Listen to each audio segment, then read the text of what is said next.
الحمد لله وحده والصلاة والسلام على من لا نبي بعده أما بعد. محترم بزرگوں، دوستوں،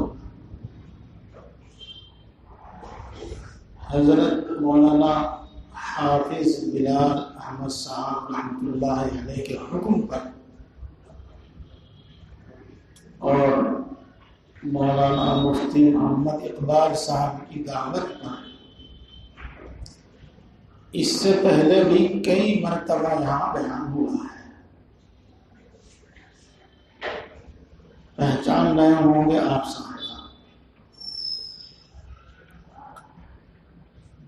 سب سے پہلے تو ہم اس طرف متوجہ ہوں کہ جن سے ہم نے دینی فائدہ اٹھایا ہے اور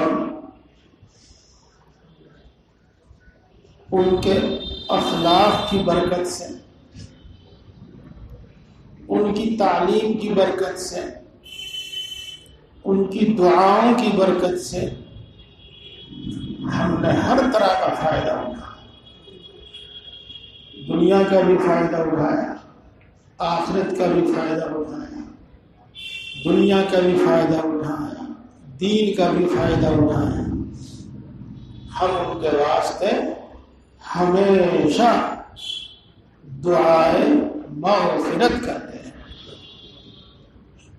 ہم ہمیشہ ان کے لیے ایصال ثواب کرتے ہیں. بات تو میں کچھ اور کہنے جا رہا ہوں جس کو اللہ تعالیٰ دل میں ڈالتا ہے اور جو زیادہ ضروری محسوس ہوتی ہے وہی بات بیان کی جاتی ہے. وقت پر کوئی دوسری بات یاد آ جائے تو وہ بھی عرض کر دی جاتی ہے. آپ نے کسی مانگنے والے کو مسجد کے دروازے پر کھڑا مانگ رہا ہے اس کو یا کچھ بھی کسی کو بھی 10 روپے دیے، اس 10 روپے کا ثواب آپ کو ملے گا، انشاءاللہ ملے گا. اس کے ساتھ ساتھ اگر آپ 50 آدمیوں کی نیت کر لیں کہ اس کا ثواب فلاں فلاں فلاں فلاں فلاں کو پہنچا، انشاءاللہ ان سب کو بھی پہنچا.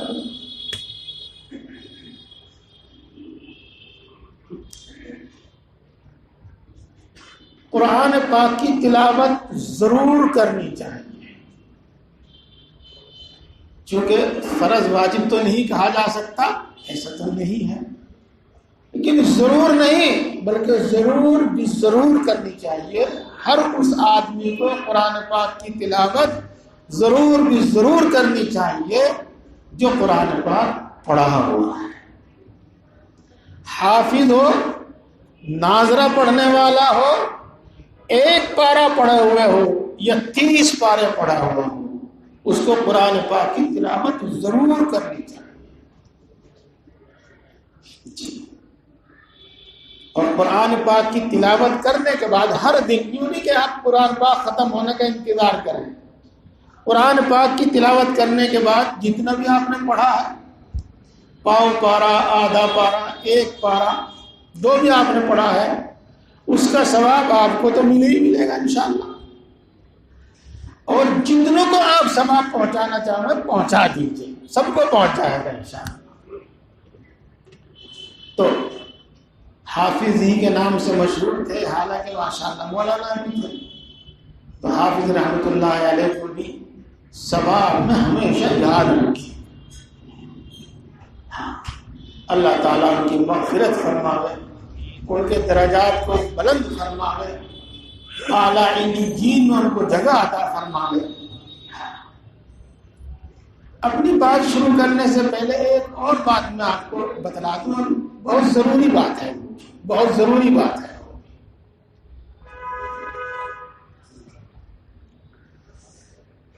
دوستو،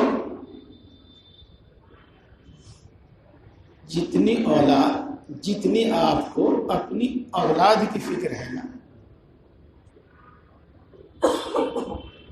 پڑھ بھی لے,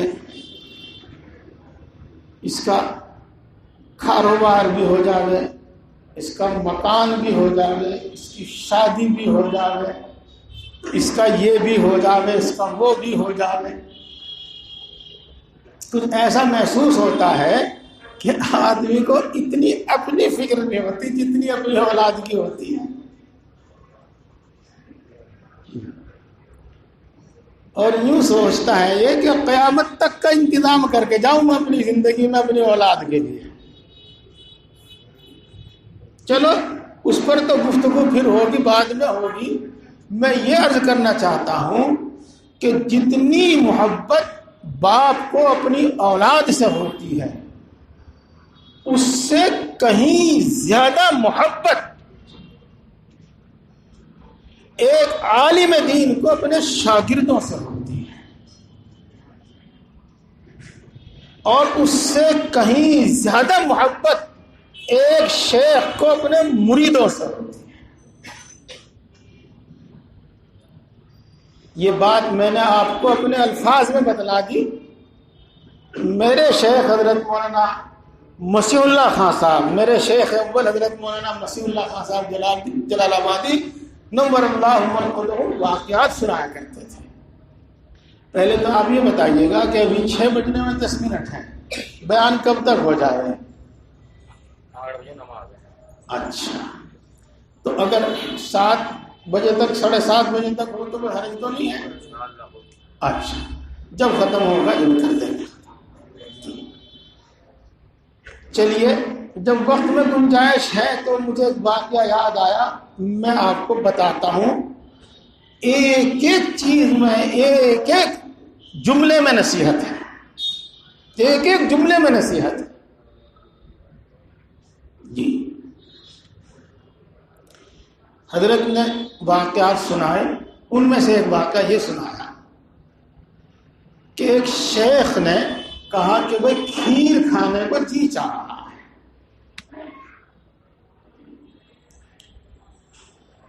اگر آپ کا بھی کسی چیز کو جی چاہے, سیب کو, انار کو, انگور کو, کسی اچھے بڑھیا پکوان کو اللہ رب العزت جائز اور حلال طریقے پر دے دے تو خوب کھاؤ, کوئی ممانعت نہیں ہے, کہیں سے بھی ممانعت نہیں.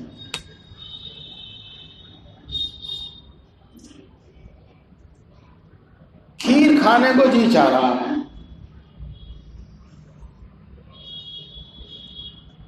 اللہ رب العزت نے کہیں سے دودھ بھیج دیا. مریدین جو تھے خدمت بھی کرتے تھے, انہوں نے کہا حضرت یہ دودھ آیا ہے, آپ کا جی چاہ رہا تھا کھیر کھانے کو, تو چلو آج کھیر پکا دے. حضرت شیخ نے فرمایا کہ ہاں پکا دیجئے.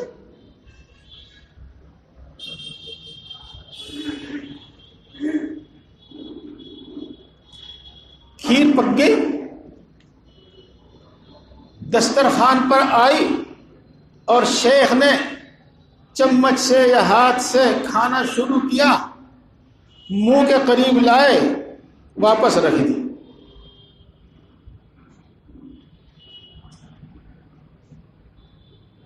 سوچنے لگے.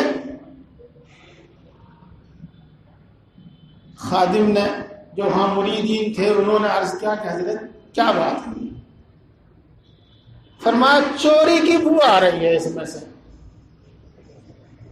چوری کی بو آ رہی ہے, چوری کی بدبو آ رہی ہے.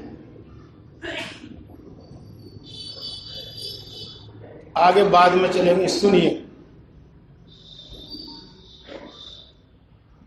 جو بھی زبان سے آپ بولتے ہیں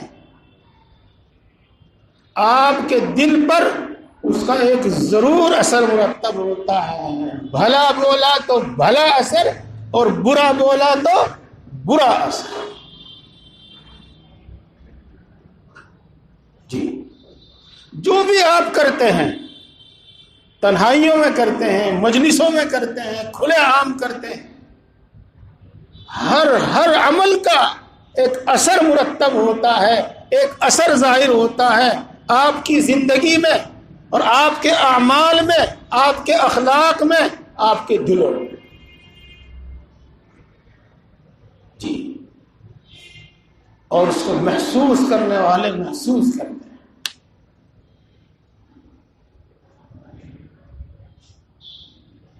بات تو میں کچھ دوسری بتا رہا ہوں۔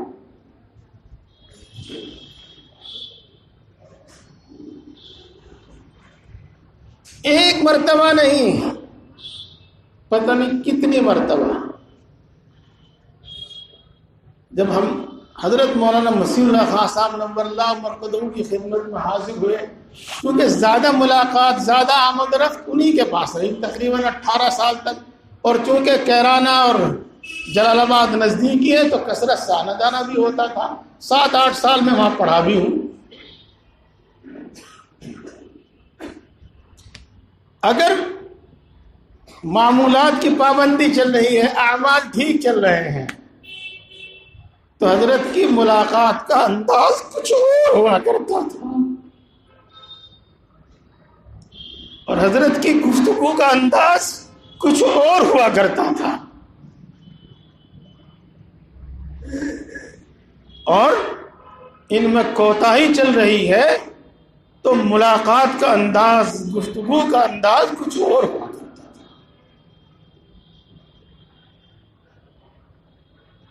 جی، ہمارے الفاظ میں بھی بدبو ہے اور ہمارے الفاظ میں بھی خوشبو ہے۔ حدیث پاک میں آتا ہے جب بندہ جھوٹ بولتا ہے تو اس کی بدبو سے فرشتے بہت دور چلے جاتے ہیں، رحمت کے فرشتے بہت دور چلے جاتے ہیں۔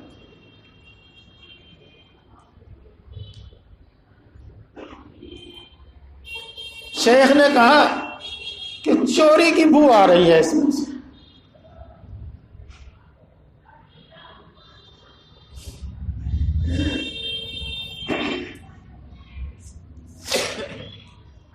حضرت اور تو کوئی بات نہیں۔ جب یہ ابل رہا تھا دودھ تو میں چمچ سے اس کو گھما رہا تھا، اسی میں 2-3 چمچ میں نے بھی کھا لیے تھے اس میں سے،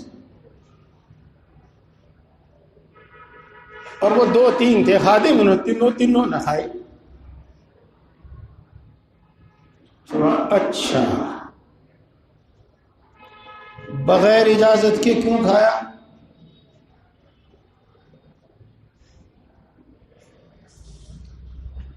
یہ خیانت کیوں کی؟ ہم تو ان چیزوں کو معمولی سمجھتے ہیں نا۔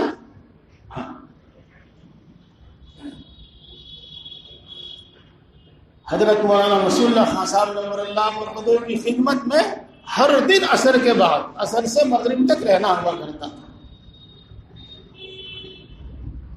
حضرت فرماتے ہیں نہ معلوم کسی کی چارپائی پر بغیر اجازت کے کیوں بیٹھ جاتے ہیں لوگ،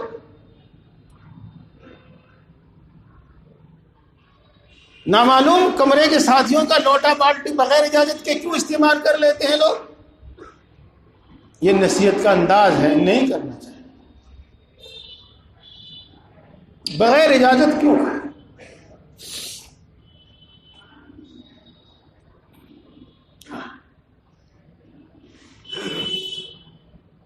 یہاں دھوم میں کھڑے ہو جاؤ۔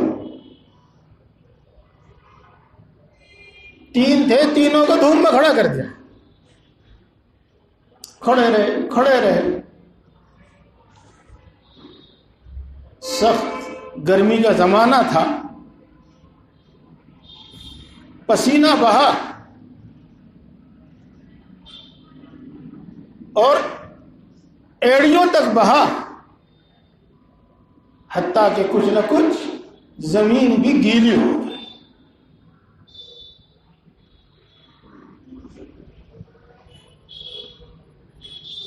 حضرت نے فرمایا پھر تو نہیں کرو گے؟ جی نہیں، پھر بیٹھ جاؤ، بٹھا۔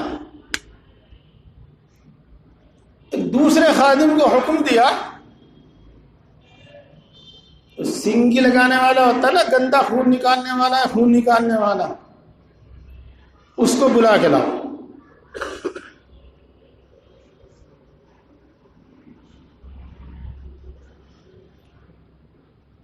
بلا کے لائے۔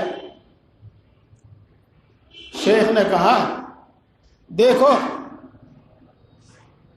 یہ جتنی زمین پسینے میں گیلی ہوئی ہے، جتنی زمین پسینے میں بھیگی ہے، اتنی زمین کتنے خون میں بھیگ سکتی ہے؟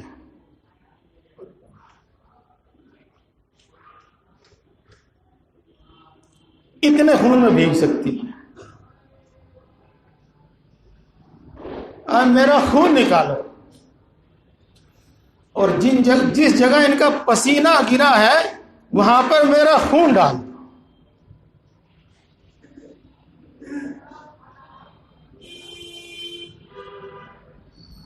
یہ محبت، دلی محبت، وہ تربیت کے واسطے تھا، تنبیہ کے واسطے تھا، اور اس تربیت اور تنبیہ کے باوجود دل کو تکلیف ہوئی تو اس محبت کا تقاضا وہی ہے جیسا آپ بار بار سنتے ہیں، چاہے جھوٹے جملوں میں سنتے ہیں، جہاں تیرا پسینہ بہے گا میں وہاں اپنا خون بہا دوں گا۔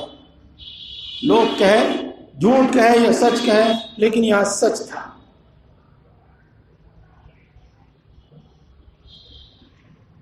اور یہ محبت اس لیے ہوتی ہے، یہ محبت اس لیے ہوتی ہے کہ وہ شاگرد اور وہ مرید، ان کی زندگی کی کمائی ہوتی ہے،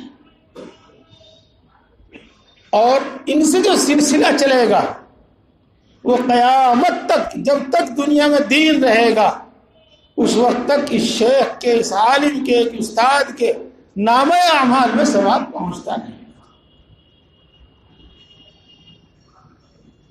میں نے آپ کو یہ بات اس لیے سنائی، آپ نے اس میں بہت کچھ سیکھا ہوگا، اور اگلی بات بھی آپ سیکھیں گے۔ چاہے وہ مفتی ہو، چاہے وہ مولوی ہو، چاہے وہ مرید ہو، جب اس کا شیخ، یا مثلاً اس کا باپ گزرتا ہے تو اس کے شیخ اور اس کے باپ کو دیکھنے والے جس مرتبے پر وہ شیخ 80 سال میں پہنچا تھا، جن اعمال اور اخلاق میں وہ 80 سال پر پہنچا تھا، ہم 25 سال اور 30 سال کی عمر میں اس کے شاگرد میں دیکھنا چاہتے ہیں۔ ہم اس 25-30 سال کی عمر میں اس کے مرید میں، اس کے خلیفہ میں دیکھنا چاہتے ہیں، اور اگر نہیں ملتا تو بدظن بدگمان ہو جاتے ہیں۔ اور اس کا بڑا نقصان یہ ہوتا ہے کہ ہم فائدہ حاصل کرنے سے محروم ہو جاتے ہیں۔ یہ بات میں نے اس لیے ضروری سمجھی کہ یقیناً حافظ صاحب نے بھی بہت سے لوگوں کو اس کام کے واسطے تیار کیا ہوگا، اور آپ لوگوں کے واسطے بنسبت دوسروں کے ان سے فائدہ حاصل کرنا آسان بھی ہوگا اور زیادہ اچھا بھی ہوگا، لیکن اس معیار پر نہ پرکھیں۔ انشاءاللہ اس مرتبے پر، اس مقام پر، ان اعمال میں، ان اخلاق میں، ان علم میں وہ رفتہ رفتہ ترقی کرتے رہیں گے، اور 70-80 سال کی عمر میں وہ بھی ایسے ہی ہو جائیں گے، اور ممکن ہے اس سے بھی آگے بڑھ جائیں۔ یہ بات میں نے ضروری بتائی، مفتی اقبال کے لیے، ان کے بیٹوں کے اور دوسرے بیٹوں کے لیے نہیں بتائی، حضرت کے جو خلفاء ہیں ان کے حق میں نہیں بتائی، ان کو نہیں بتائی میں نے یہ بات میں نے آپ کو بتائی۔ آپ ان سے فائدہ اٹھانے سے محروم نہ ہو جائیں۔ چلیے اب میں اپنی اگلی بات شروع کرتا ہوں۔ میرے دوستوں،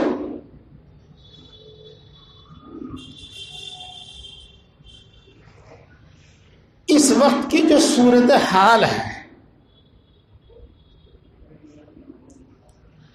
چاہے وہ اپنی ذات سے متعلق ہو، آ جائے گی اس کی تفصیل بھی، چاہے وہ اپنی اولاد، اپنے خاندان، اپنے اڑوس پڑوس سے متعلق ہو، چاہے وہ اپنے ملک اور حکومت سے متعلق ہو، چاہے وہ پورے عالم اور پوری دنیا سے متعلق ہو۔ اس وقت کی جو صورتحال ہے اور اس وقت کا جو ماحول ہے اور اس وقت کی جو خبریں ہم سنتے رہتے ہیں اور اس وقت کے جو حالات ہم دیکھتے رہتے ہیں اور اس وقت کے جن حالات سے ہم گزرتے ہیں، تو ان سے ہمیں بڑی مایوسی ہوتی ہے، ان سے ہمیں بڑی تکلیف ہوتی ہے۔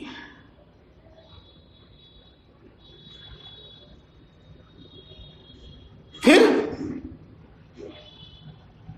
اپنا نفس کے بارے میں آپ جانتے ہوں گے، بتا بھی سکتا ہوں میں، اور شیطان جیسی خصلت رکھنے والے انسان، جس میں اپنے نادان دوست بھی ہوتے ہیں اور دانا دشمن بھی ہوتے ہیں۔ یہ لفظ یاد رکھنا، نادان دوست اور دانا دشمن بھی ہوتے ہیں۔ وہ سارا ٹھیکرا اسلام اور مسلمانوں پر پھوڑ دیتے ہیں۔ آپ سارا ٹھیکرا اسلام اور مسلمانوں پر پھوڑ دیتے ہیں۔ مسلمان ترقی کیوں نہیں کر رہا ہے؟ مسلمان حکومت کے اعلیٰ عہدوں پر کیوں نہیں ہے؟ عجیب بات دراصل یہ ہے کہ آج کل ترقی ملتی ہے انگلش پڑھنے سے، یہ پڑھتے ہیں اردو اور عربی، تو سارا قصور مسلمان اور اس کے واسطے سے مذہب اسلام کا اور علماء کا۔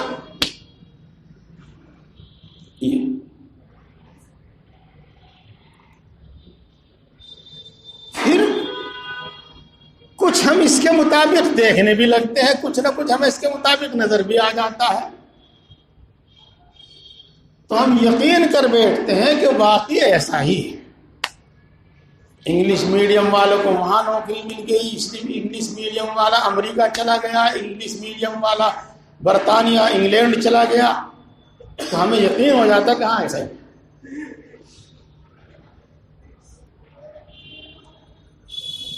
مسلمان ترقی کیوں نہیں کر رہے؟ ان کی ترقی میں سب سے بڑی رکاوٹ ان کا پردہ ہے۔ سب سے بڑی، نہ ان کی عورتیں لکھتی پڑھتی، نہ اعلیٰ تعلیم حاصل کرتی، نہ تعلیم کی ان کے اندر اہمیت، نہ بچوں کو کچھ سکھلاتی، تو سب سے بڑی وجہ ان کی تنزلی کی وہ پردہ ہے۔ سارا نزلہ اتار دیا لا کے پردے۔ پردہ کس کا حکم ہے؟ اللہ کا۔ پردہ کس کا حکم ہے؟ قرآن پاک کا۔ کس کا حکم ہے؟ حدیث پاک کا۔ ہمیں کون بتاتا ہے؟ علماء۔ تو نعوذ باللہ یہی سب قصوروار ہے، انہوں نے پردے کا حکم کیوں دیا؟ یہی سب قصوروار ہے، یہ ہمیں پردے کے لیے کیوں کہہ رہے ہیں؟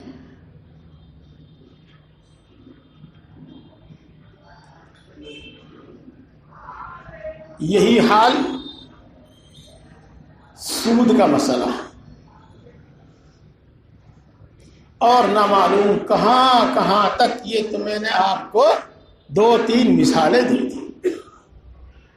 تو سارا نزلہ آ کر مسلمانوں پر جھڑتا ہے، اور پھر مسلمان کے واسطے سے واسطہ در واسطہ نعوذ باللہ یہ بات اللہ تک پہنچتی ہے۔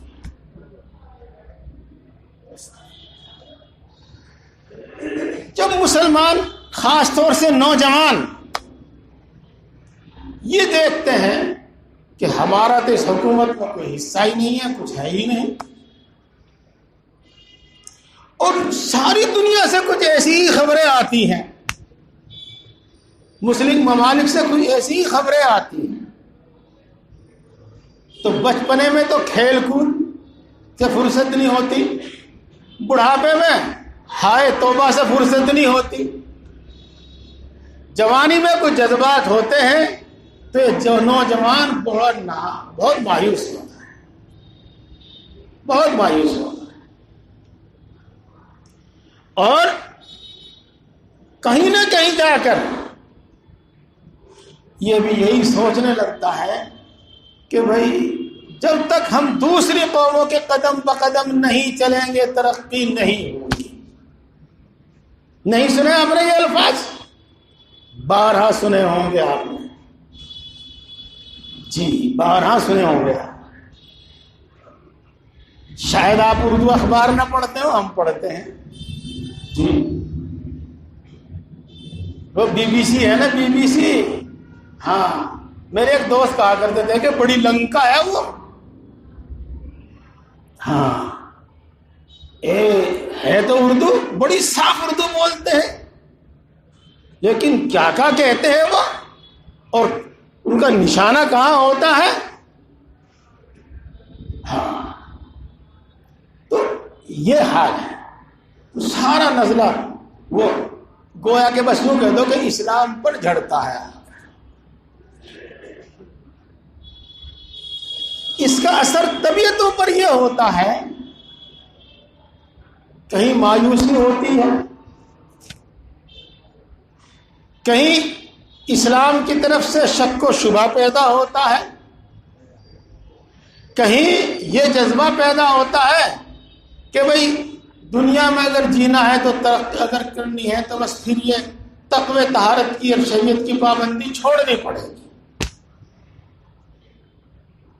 یہ میں آپ کو ایک کے نہیں، سینکڑوں کے نہیں، ہزاروں کے تاثرات بتاتا ہوں، اور آپ جو خود سمجھ رہے ہوں گے کہ ہاں یہ باتیں واقعی صحیح۔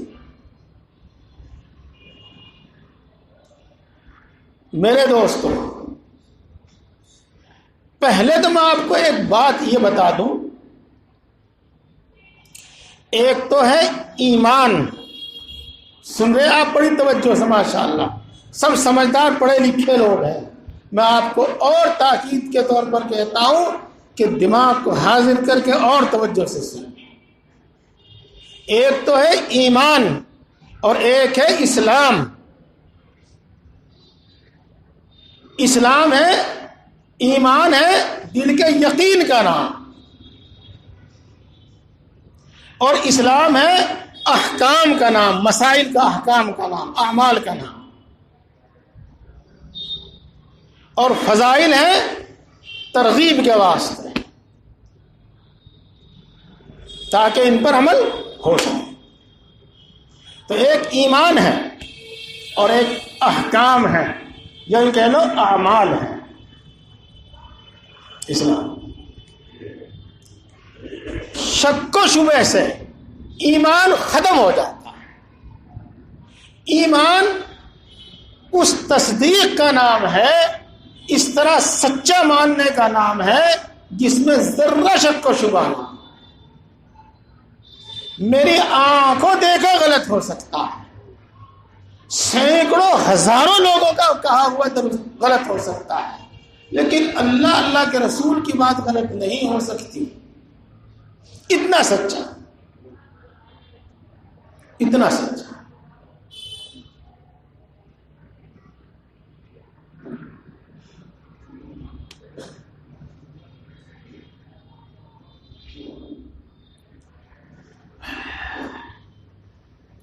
تو میرے دوستو، ایک ایمان ہے، ایک اسلام ہے۔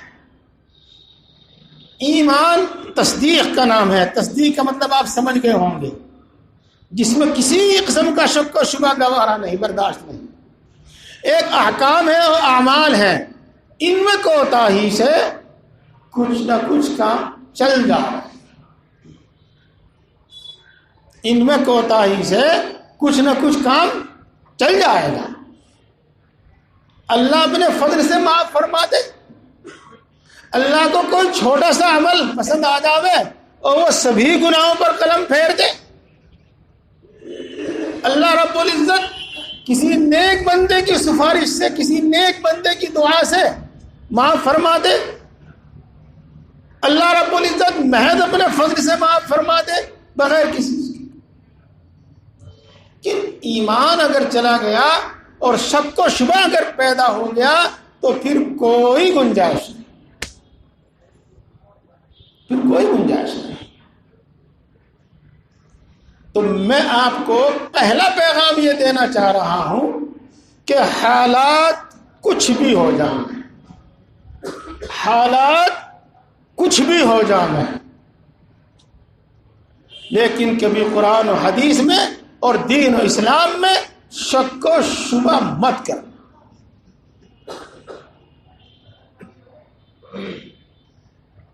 جی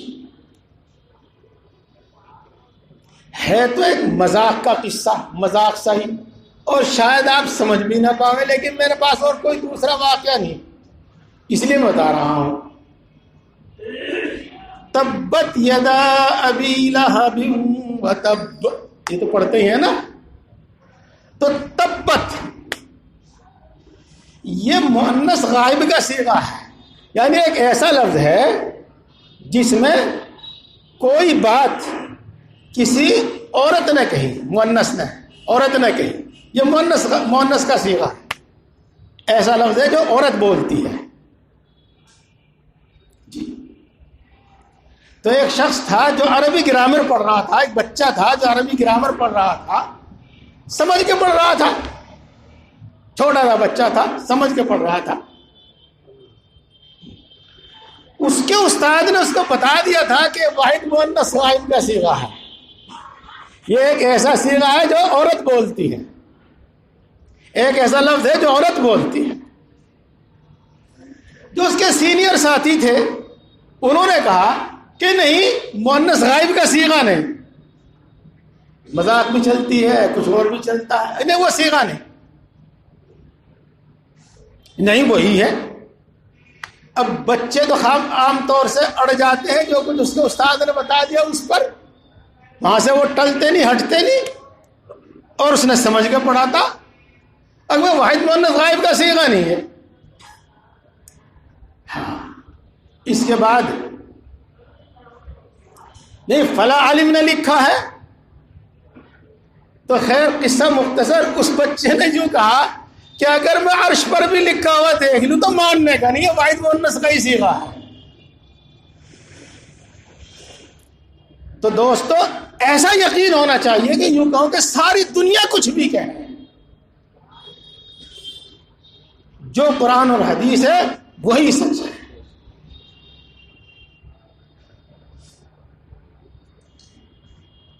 ابھی عصر کے بعد بات ہوئی تھی، وہ بات بھی میں آپ کو بتا دوں، مختصر الفاظ میں بتا دوں. اس بات پر یقین کر لیجئے اور اس میں کبھی شک و شبہ نہ پیدا ہو. رسول اللہ صلی اللہ علیہ وسلم نے مکے کی گلیوں میں اعلان کرایا تھا، اور بکثرت آپ یہ فرمایا کرتے تھے مجمع میں، یا ایھا الناس قولوا لا الہ الا اللہ تفلحون.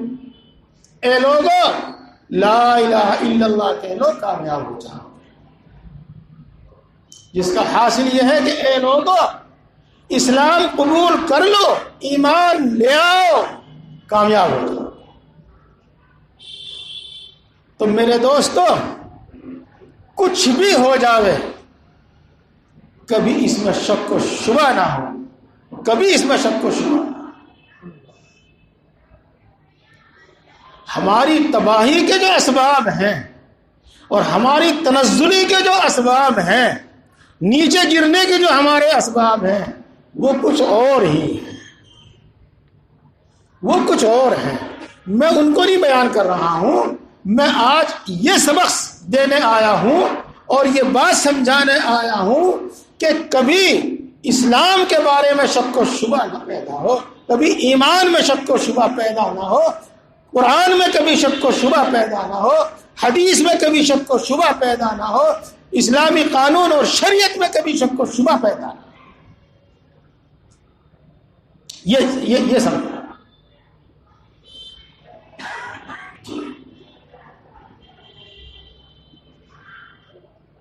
کرنے والے وہ سب کچھ کریں گے جو انہیں کرنا ہے، لیکن ہمیں اپنی جگہ پر اٹل رہنا۔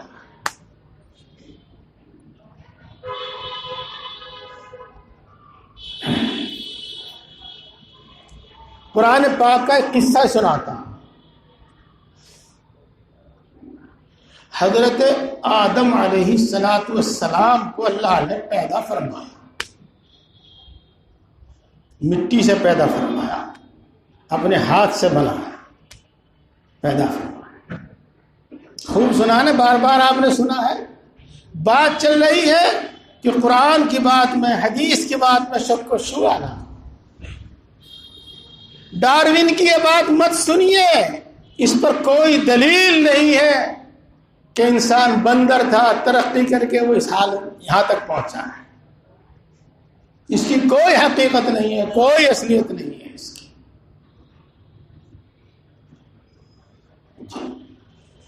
تو اللہ نے اپنے دست قدرت سے مٹی سے آدم علیہ السلام کو بنایا، حوا ان کی بیوی کو بنایا۔ یہ بات تو قرآن پاک میں موجود ہے کہ اللہ تبارک و تعالیٰ نے آدم علیہ السلام کو مٹی سے بنایا، اور یہ بھی ہے کہ اسی سے حوا کو بھی پیدا کیا۔ حدیث میں اس کی تفسیر یہ آئی ہے کہ آدم علیہ السلام کی بائیں جانب ایک پسلی نکال کے اللہ نے اس سے حوا بنایا تھا۔ میں نے تو کبھی گنی نہیں، لیکن سنا ہے خوب ڈاکٹروں سے بھی کہ دائیں طرف یہی ہے، ادھر ایک پسلی زیادہ ہے اور ادھر ایک پسلی کم ہے، گن کے دیکھ لینا کبھی۔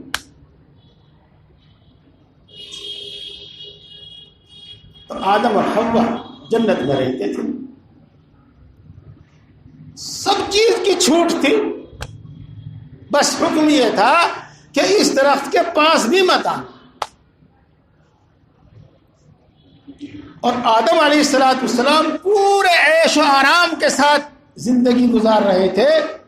اگر کوئی کھٹکا تھا، اگر دل میں کوئی کھٹکا تھا تو صرف یہی تھا کہ اللہ مجھے جنت سے نکال نہ دے، بس یہ ایک کھٹکا تھا، یہ ایک الجھن تھی، یہ ایک پریشانی تھی، اور کوئی پریشانی نہیں تھی، بالکل آرام تھا۔ بعد میں بتاؤں گا، ذہن میں تو ابھی آ گئی بات، چلو ابھی کہہ دیتا ہوں۔ جب تک ہمارے دل میں شک و شبہ پیدا نہیں ہوگا کوئی گمراہ نہیں کر سکے گا۔ جب تک ہمارے دل میں خواہشات کا غلبہ نہیں ہوگا، لالچ نہیں ہوگا، کوئی دھوکہ نہیں دے سکے گا۔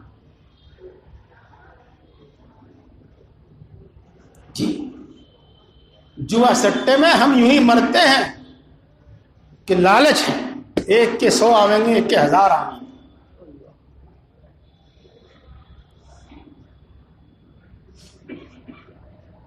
بڑے بڑے لون اور سود پر بڑے بڑے قرض لے کر یوں ہی ہے کہ بڑا کاروبار چلے گا، یہ پتہ نہیں فائدہ کس کا جاتا۔ خیر چلو اسے بھی چھوڑتا ہوں۔ تو آدم کو اگر کوئی کھٹکا تھا تو یہ تھا کھٹکا کہ میں اللہ تعالیٰ مجھے جنت سے نکال نہ دے، بس، اور کوئی کھٹکا نہیں تھا۔ شیطان نے یہ بات بھانپ لی کسی بھی طریقے سے، یوں کہتے ہیں کہ وہ آسمانوں سے نکال تو دیا گیا تھا، لیکن اس کو آنے جانے کی ممانعت نہیں تھی اس وقت تک۔ بعضوں کے قول کے مطابق جنت میں بھی چلا جاتا تھا، وہ ممانعت نہیں تھی، لیکن جنت کا رہائشی نہیں رہا تھا۔ آسمانوں میں جاتا تھا، آسمانوں سے نکال تو دیا گیا تھا، لیکن آسمانوں کا رہائشی نہیں رہا تھا، ہاں جاتا تھا۔ تو بھانپ لی اس نے بات، تو اس نے موقع پا کر اور آدم علیہ السلام کے اسی کھٹکے اسی شبہ کی بنا پر کیا کہا؟ قال هل ادلكما على شجرة الخلد وملك لا يبلى وقاسمهما إني لكما لمن الناصحين فدلاهما بغرور. ہو سکتا ہے کچھ آیت میں غلطی ہو گئی ہو پڑھنے میں. حاصل اس کا یہ ہے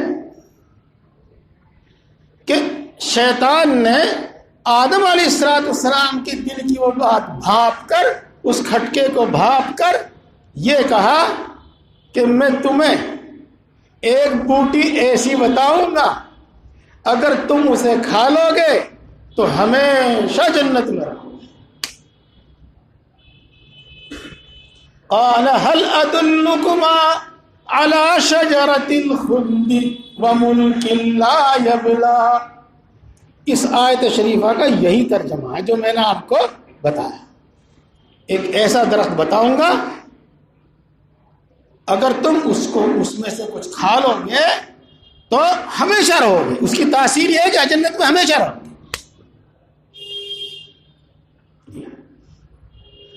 آدم علیہ السلام اتنی بات سے کہاں ماننے والے تھے؟ حوا اتنی بات سے کہاں ماننے والی تھی؟ وقاسمہما، یہ بات شیطان نے اللہ کی قسمیں کھا کھا کر آدم اور حوا کے سامنے. انی لکما لمن الناصحین. اس کا اصل مفہوم عربی جاننے والے سمجھ سکتے ہیں، اردو میں اس کی ترجمانی بڑی مشکل ہے. یقیناً ضرور ضرور اس میں کوئی شک نہیں ہے کہ میں جو کہہ رہا ہوں آپ ہی کی خیر خواہی میں کہہ رہا ہوں. جی قانون کچھ بھی بنے آپ کے ہت میں ہے، آپ کے ہت میں ہے. کوئی بھی اسکیم چالو ہو تمہارے ہت میں ہے، مسلمانوں کے ہت میں ہے. یہی ہے بس. پرانا ہتھیار، پرانا شیطانی ہتھیار. میں یقیناً بالکل سچ بات کہہ رہا ہوں کہ میں تمہارا خیر خواہ ہوں، تمہارا ہمدرد ہوں، تمہارا ہی نفع میں کہہ رہا ہوں، میرا اس میں کوئی فائدہ نہیں. اپنا کام کرتا رہا، اپنا کام کرتا رہا.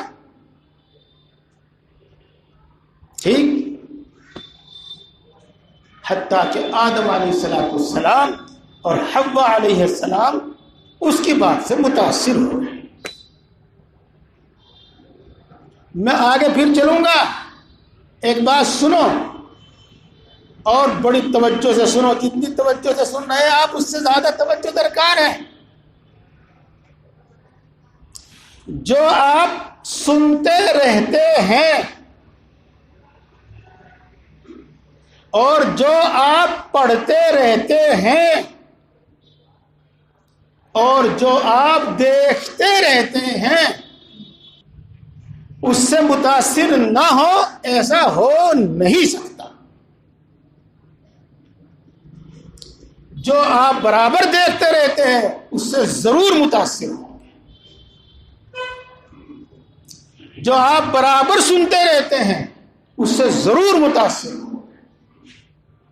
جو آپ برابر پڑھتے رہتے ہیں اس سے ضرور متاثر ہوں. جی ہاں.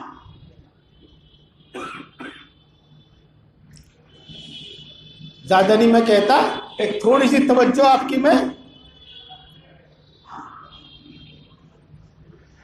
جو بچے ٹی وی دیکھتے ہیں،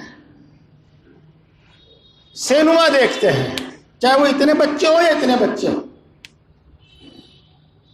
بڑوں کی بات نہیں کر رہا میں، بڑوں کی بات بعد میں کروں گا.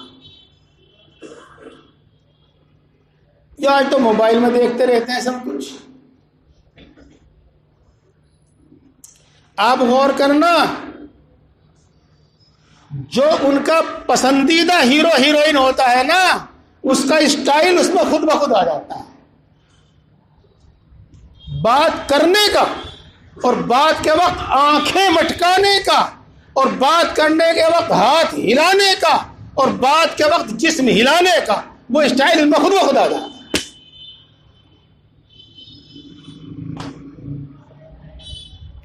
جی، غیر محسوس طریقے پر اس کا اثر انسان کے دل میں منتقل ہوتا رہتا ہے۔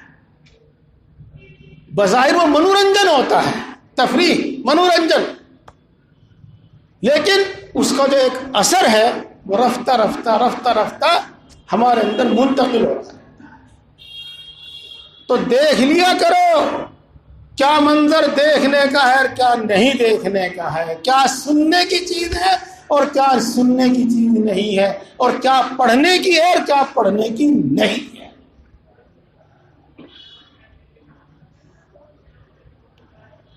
بات آگے چلوں گا، ابھی اپنی اس بات کو ایک سمجھ میں آ گئی، لیکن مومن آدمی قرآن و حدیث سے جتنا مطمئن ہوتا ہے اور کسی دوسری دلیل سے مطمئن نہیں ہوتا، پکی بات ہے۔ رسول اللہ صلی اللہ علیہ وسلم کا ارشاد ہے کہ گانا سننا، موسیقی بھی اسی کے اندر آ گئی، جس کو ہم کہتے ہیں ساز، راگ یا موسیقی جو ہم کچھ کہتے ہیں، یہ انسان کے دل کے اندر نفاق پیدا کرتا ہے۔ حدیث پاک ہے، یہ حدیث پاک۔ تو گانا سننے میں کتنا ہی آپ کو مزہ آوے، آپ کو اپنی محبوبہ یاد آ جاوے، اور کتنا ہی آپ کو مزہ آوے، کتنے آپ الٹ پلٹ ہوں، یہ وقتی چیز ہے، اور اس کا اصل نقصان وہ دل کے اندر نفاق پیدا۔ حدیث پاک۔ اس لیے میں نے کہا کہ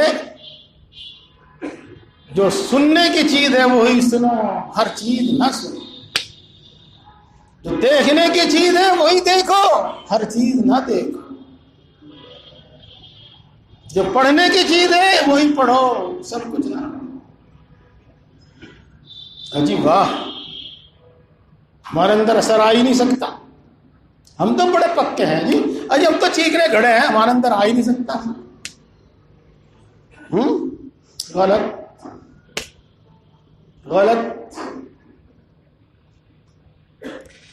رسول اللہ صلی اللہ علیہ وسلم کو اللہ تبارک و تعالی یہ حکم دیتے ہیں، قرآن پاک میں آیت شریفہ موجود ہے،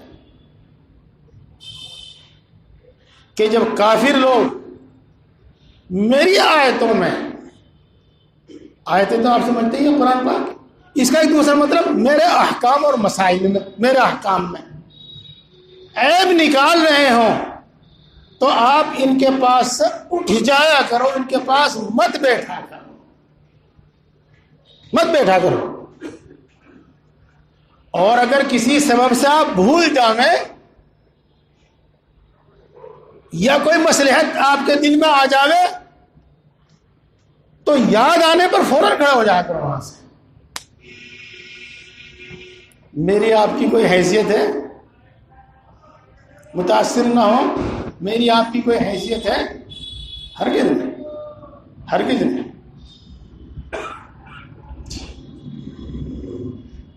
تو شیطان اپنا کام کرتا رہا، آخر ایک دن آدم علیہ السلام اور حوا علیہ السلام نے وہ درخت کا پھل یا اس درخت کا پتا ہے جو بھی کچھ کھایا ہے، اللہ نے یہ تو پوری بات بتائی نہیں، من الشجرۃ آیا ہے، کھایا، اور پھر جو نتیجہ اور انجام ہوا وہ ہم سب کو معلوم ہے۔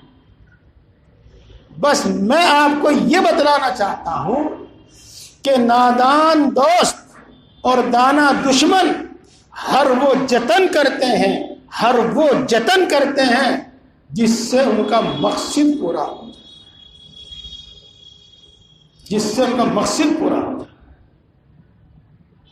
بات میں ابھی آگے چلوں گا، لیکن کہہ دوں کہ کوئی شک و شبہ ہمارے دل میں نہیں آنا چاہیے، کوئی شک و شبہ ہمارے دل میں نہیں آنا چاہیے۔ جی، اجی اسلام تو بہت اچھا مذہب ہے اور قرآن سے بڑی تو کوئی کتاب ہے ہی نہیں. اور واقعی حضرت محمد صلی اللہ علیہ وسلم کو تو ساری دنیا مانتی ہے, ان کا لوہا مانتی ہے. سارا کام تو ان ملوں نے کھو رکھا, سارا کام تو ان مولاناؤں نے کھو رکھا ہے. ہاں, حملہ کہاں ہو رہا ہے؟ مولاناؤں پر. نہیں نہیں نہیں نہیں, یہ اپنی طرف سے کوئی بتاتے ہی نہیں, یہ اپنی بات بتاتے ہی نہیں. یہ تو قرآن حدیث سے بتاتے ہیں. اگر ان کی بات غلط ہے تو نعوذ باللہ قرآن حدیث کی بات غلط ہے. ہاں وہ بات الگ ہے کہ کسی نے غلطی سے کچھ بتایا ہو. یہ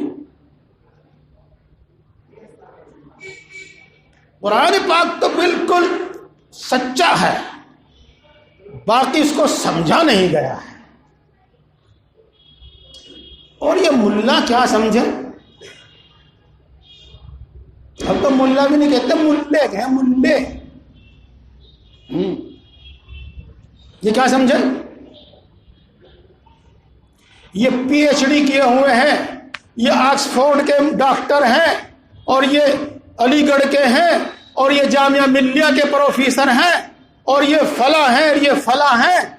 انہوں نے یہ تفسیر لکھی ہے, انہوں نے یہ کہا. غرض ہر وہ حربہ استعمال کیا جاتا ہے, ہر وہ حربہ استعمال کیا جاتا ہے جو ہم پر اثر انداز ہو سکے. جی یہ بات میں کہنا تو چاہ نہیں رہا ہوں, لیکن مختصر سی کہہ دوں, فائدے کی ہے. جی چلو کہتا ہی ہوں. بمبئی تو گئے ہوں گے آپ, حاجی علی پہ بھی گئے تھے. بڑی بھیڑ بھاڑ ہے, مسلمانوں کی رونق اور مسلمانوں کی شان ہے, ان کا مزار, مسجد بھی ہے وہاں ہے. جی ہم نے تو پہلے کتابوں میں پڑھا تھا, اس وقت تک تو ہمیں یقین نہیں آیا تھا, لیکن پھر حضرت شیخ مولانا محمد یونس صاحب, شیخ الحدیث مدرسہ مظاہر علوم کی زبان سے جب ہم نے سنا, جب ہمیں یقین آ گیا. یہودی تھا, مسلمان ہو کر داڑھی رکھ کر بزرگ ظاہر کر کے لوگوں کو گمراہ کرنے کے واسطے تھا. جی اور میرے دوستو, یہ ایک دو واقعہ نہیں ہے, تاریخ میں بے شمار واقعات ایسے ہیں, بے شمار واقعات ایسے. ابھی ایک تر و تازہ ہی بات اخبار میں ہی پڑھی تھی, ایک رسالے میں پڑھی تھی.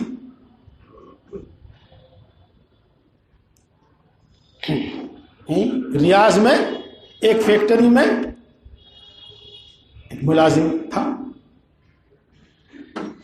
اس کا عہدے دار ایک بہت اونچے عہدے پہ ایک یہودی تھا.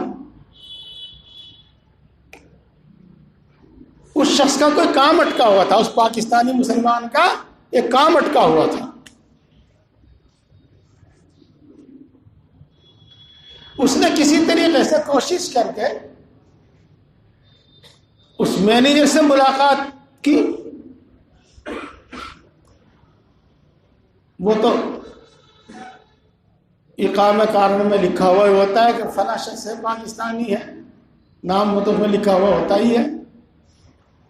جب اس نے اپنا کارڈ اس کو دکھایا, میں یہاں فیکٹری میں ملازم ہوں, آپ اسی کمپنی میں, اور مجھے یہ پریشانی ہے, تو کارڈ پہ پاکستانی دیکھ کے اس نے کہا کہ آپ پاکستان میں کس جگہ کے ہیں؟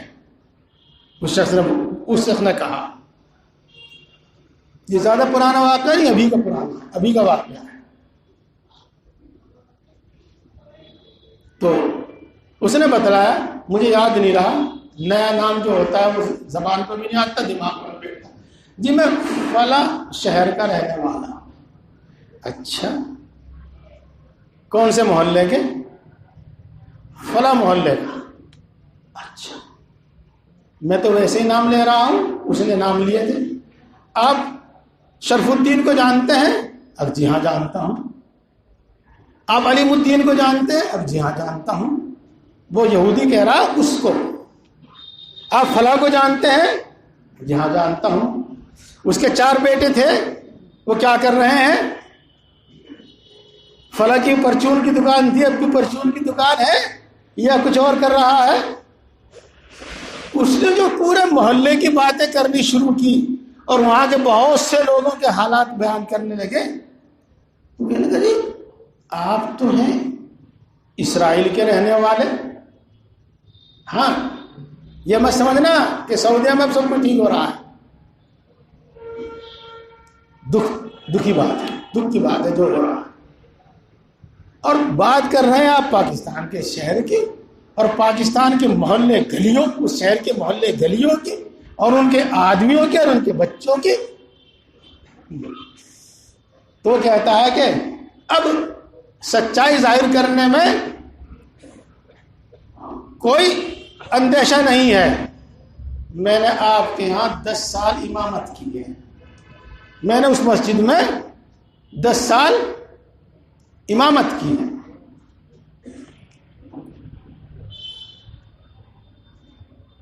جی تھوڑے دن نہیں، 10 سال امامت کی.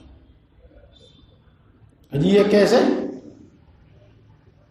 جی ہاں ہم کو اپنے مشن پر بھیجا جاتا ہے. پڑھنے لکھنے کے بعد، ڈگریاں ملنے کے بعد اپنے مشن پر بھیجا جاتا ہے.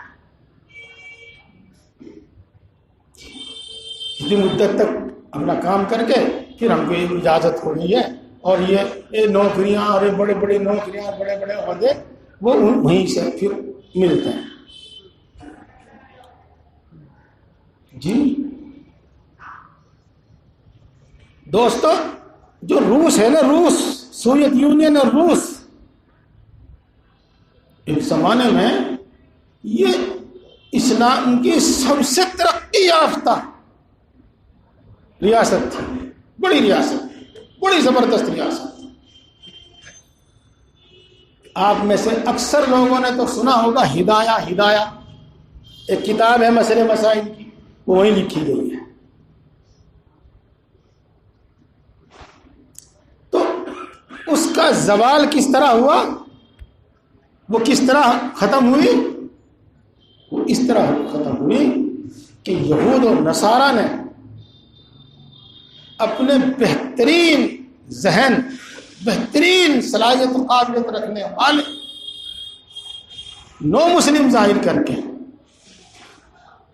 اور ان کو وہ تعلیم دلائی جو مسلمان، اور ان عہدوں پر پہنچے جو قابل اعتماد عہدے تھے، اور وہاں جا کر انہوں نے پھر فساد مچایا. ذرا کہنا مصلحت کے خلاف ہے. اب بھی مسلم مملکتوں کے ایسے سربراہ ہیں جن کے بارے میں یہ بتایا جاتا ہے. تو میں آپ سے یہ عرض کرنا چاہتا ہوں کہ جو بھی حربہ وہ استعمال کر سکتے ہیں وہ ہر حربہ استعمال کرتا ہے. یہ آپ کے اندر کی مضبوطی، آپ کے اندر کی مضبوطی ہے،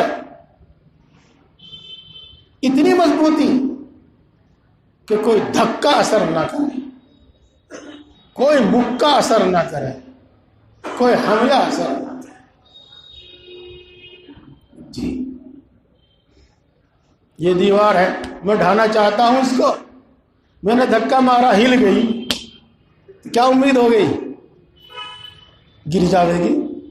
2 اور ماروں گا، 3 اور ماروں گا، وہ گری جاوے گی جب یہ ہل گئی تو. اور 10 دھکے ماروں یہ ہلے بھی نہ تو کیا آئے گا دماغ میں؟ بھائی یہ گرنے والی نہیں ہے. تو میرے دوستوں، میں عرض یہ کر رہا ہوں کہ ہر حربہ استعمال کیا جاتا ہے، لیکن ہمارا ایمان و یقین اتنا مضبوط ہو کہ کبھی شک و شبہ اس میں پیدا نہ ہو. اچھا میں بات کافی لمبی ہو گئی اور ختم کرنا چاہوں گا. مثالیں تو بہت ہیں. جس شخص کا جی چاہے اور اللہ نے اس کو صلاحیت دی ہو تو وہ عربی یا اردو حجت اللہ البالغہ پڑھے. حضرت شاہ ولی اللہ صاحب. اور جس میں اتنی صلاحیت نہ ہو، کم ہو، وہ حضرت اقدس حضرت مولانا اشرف علی صاحب تھانوی رحمۃ اللہ علیہ کی کتاب پڑھے جس کا نیا نام آیا ہے اسلامی احکام عقل کی نظر میں. اس کو یقین ہو جائے گا، یقین ہو جائے گا. میں آپ کو چند ایک باتیں بتانا چاہتا ہوں، لمبی نہیں کرتا. انشاءاللہ پھر ملاقات ہوگی، پھر بات ہوگی. اسلامی تعلیمات چاہے وہ ایمان اور یقین کی ہوں، چاہے وہ احکام اور مسائل کی ہوں، عبادت کی ہوں، اخلاق کی ہوں، آپس کے رہن سہن جس کو معاشرت کہتے ہیں اس کی ہوں، معاملات لین دین کے معاملات ہیں اس کی ہوں، میری ذات آپ کی ہماری ذات سے متعلق ہوں، ہمارے پریوار اور کنبے سے متعلق ہوں، حکومت کے قانون ہوں، کچھ بھی ہو، اس سے بہتر قانون، اس سے بہتر قانون دنیا میں کوئی لا نہیں سکتا، نہیں لا سکتا، ہو ہی نہیں سکتا، ہو ہی نہیں سکتا. تفصیلی بات پھر ہوگی. میں آپ کو چند باتیں بتلاتا ہوں. میرے دوستو، اسلام نے ہمیں شکر گزاری کا حکم دیا ہے. شکر گزاری کا ہمیں حکم دیا ہے.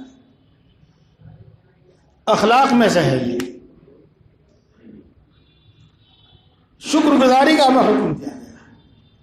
اور اللہ نے یہ کہہ دیا کہ اصل نعمت تو اللہ ہی عطا فرماتا ہے، لیکن اللہ کی عادت یہ ہے کہ وہ کسی واسطے سے دیتا ہے. تو جب تک آدمی اس واسطے کا شکر ادا نہیں کرتا، اللہ کا بھی شکر ادا نہیں ہوتا، چاہے وہ اللہ کا شکر ادا کرتا ہے.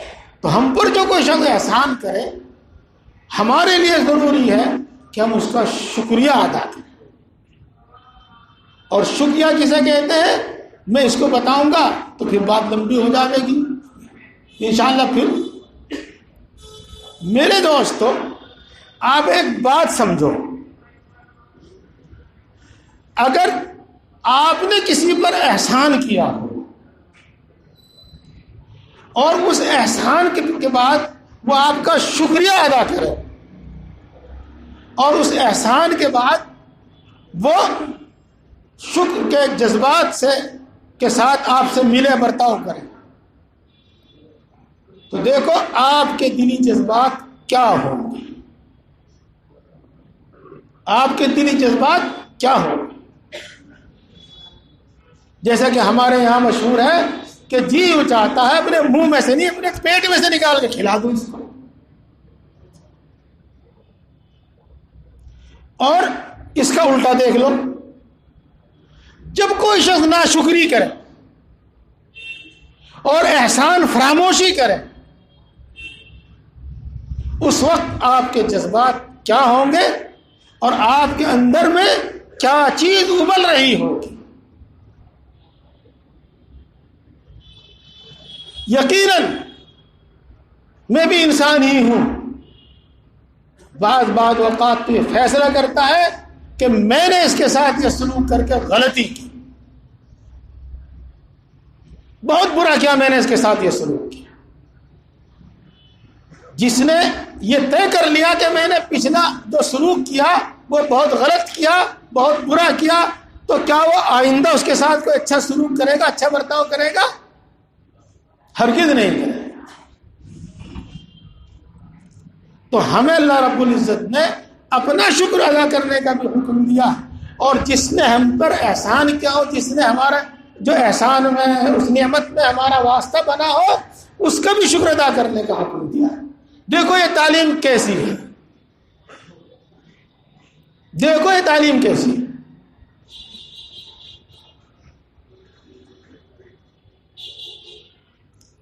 اللہ رب العزت قرآن پاک میں ارشاد فرماتے ہیں کہ کسی کو صدقہ دے کر، یعنی خیر خیرات کر کے، اللہ کے نام پر دے کے، یا کسی پر کوئی بھی احسان کر کے، جب بھی کوئی آپ احسان کریں گے اس کا اجر و انعام اللہ کی طرف سے ملے گا، وہ شخص دے یا نہ دے آپ کو ملے گا۔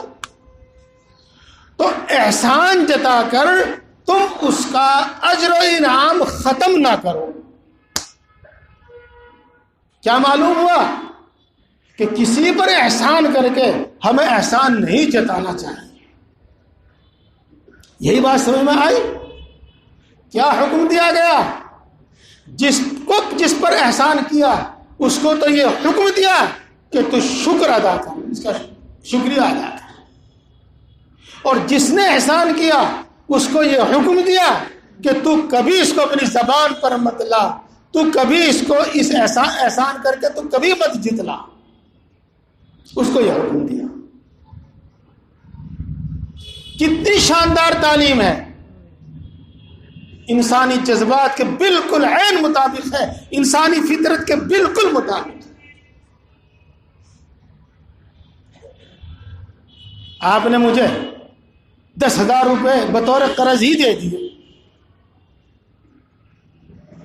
میں جانوں میں 10 آدمیوں میں کہہ رہا ہے، جانوں میں یہ تو کون ہے؟ تو وہی نہیں ہے کیا؟ تیری گاڑی میں نے نکالنی تھی، 10,000 روپے دیے تھے،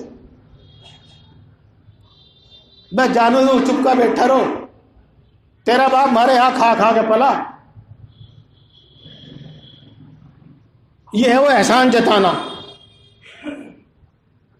اگر خدا نہ خواستہ کبھی آپ کے ساتھ ایسا ہوا ہو تو دیکھو آپ کے دل پر کیا گزری ہوگی،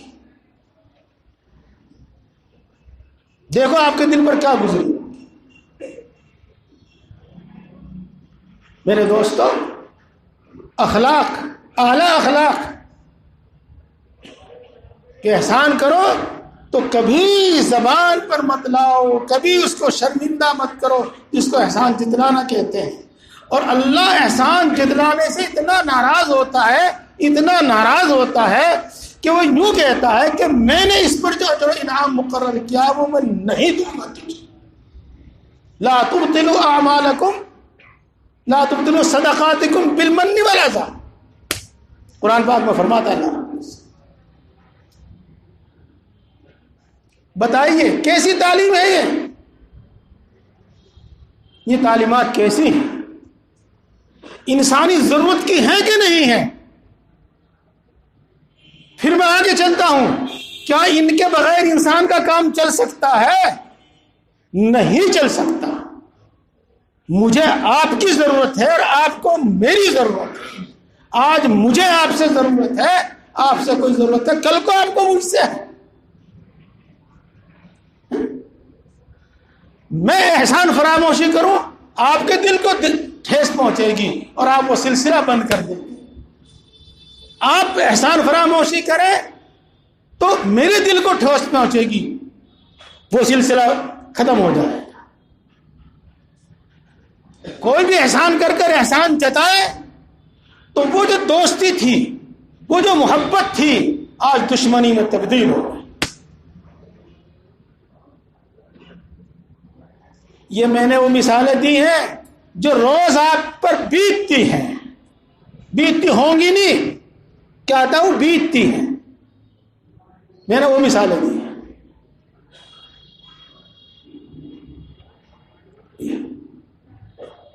میرے بزرگوں اور دوستوں، یہ وہ مثال ہے۔ آئیے ایک دو مثال اور دیتا ہوں۔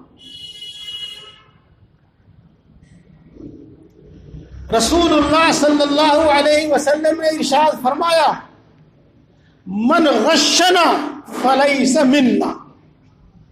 اس کے دو ترجمے ہیں۔ جس نے ہمارے ساتھ دھوکہ دھڑی کا معاملہ کیا وہ مسلمان نہیں ہے، وہ میری امت میں سے نہیں ہے، وہ ہم میں سے نہیں ہے۔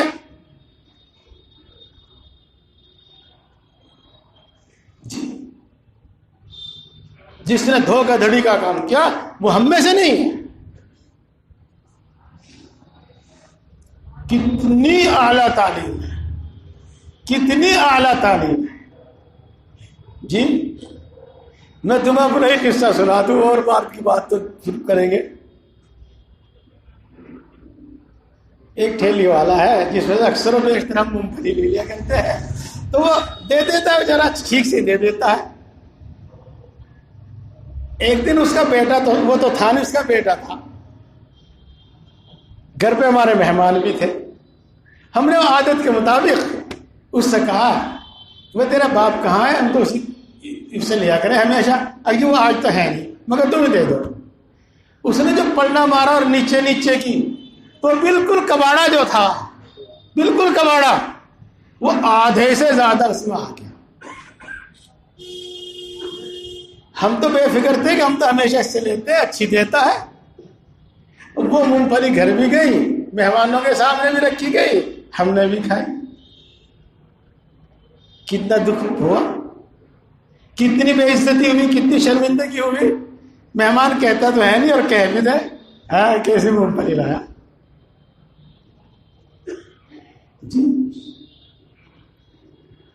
تو جس کے ساتھ دھوکہ ہوا ہو اس کے دل سے پوچھ کے دیکھو. جتنا بڑا دھوکہ ہوا ہوگا اتنا بڑا اس کو, اتنی بڑی اس کو ٹھیس پہنچی ہوگی, اور جتنی بڑی ٹھیس پہنچی ہوگی اتنی دنوں تک یاد رہے گی, بلکہ ہمیشہ یاد رہے گی. یہ جو ٹھیس پہنچی اور یہ دل کے اندر جو چوٹ لگی, کیا یہ ہمارے تمہارے تعلقات میں اثر نہیں ڈالے گی؟ ضرور ڈالے گی. بزنس پہ بھی اثر پڑے گا اس کا, یہ مت دھوکے میں رہنا.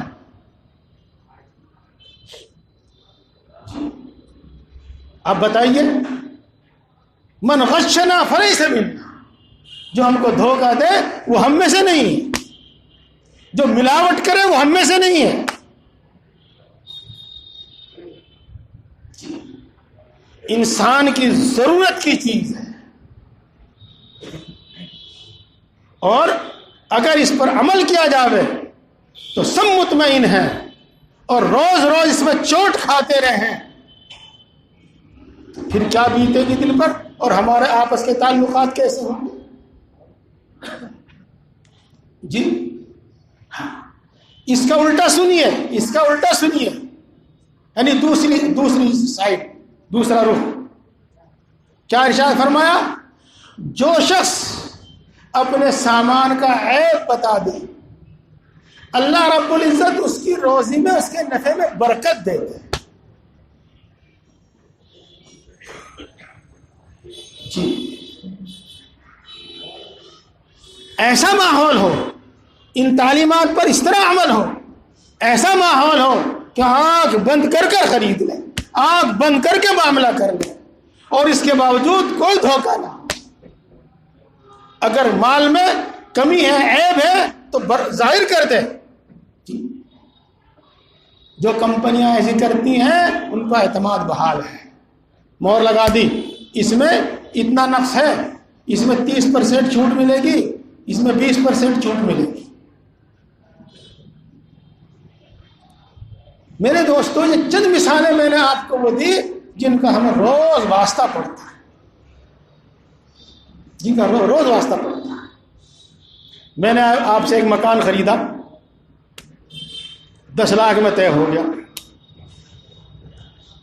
بیانہ جس کو ہم کہتے ہیں دیا ہو یا نہ دیا ہو, شرحن پکی ہو گئی بات. آپ کو کوئی حق نہیں رہا کہ آپ مجھے نہ دے, دینا ہی دینا. مجھے کوئی حق نہیں رہا کہ میں نہ لوں, لینا ہی لینا. ہاں دوبارہ اگر ہم پھر اسی طرح رضامندی سے اس معاملے کو ختم کر دیں تو دوست, میرے پاس تو مکان نہیں تھا, نہ معلوم کیسے کیسے کر کے 2 لاکھ روپے آپ کو دیے تھے, آپ نے 10 لاکھ روپے میں وہ دینا کر لیا تھا, اور جناب 12 لاکھ کا آپ کے پاس گاہک آ گیا, آپ نے اس کو دے دیا, مجھ سے مکر گئے.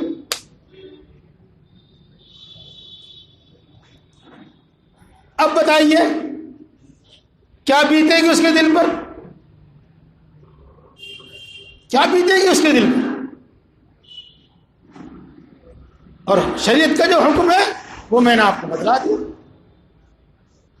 آپ کو مثال کے طور پر مکان دینے میں نقصان ہو رہا ہے, آپ اس سے سفارش کر دیجئے, آپ اس سے گزارش کر دیجئے, بھائی یہ مکان میں نہیں دے سکتا, آپ برائے مہربانی معاملہ ختم کر دیجئے گا.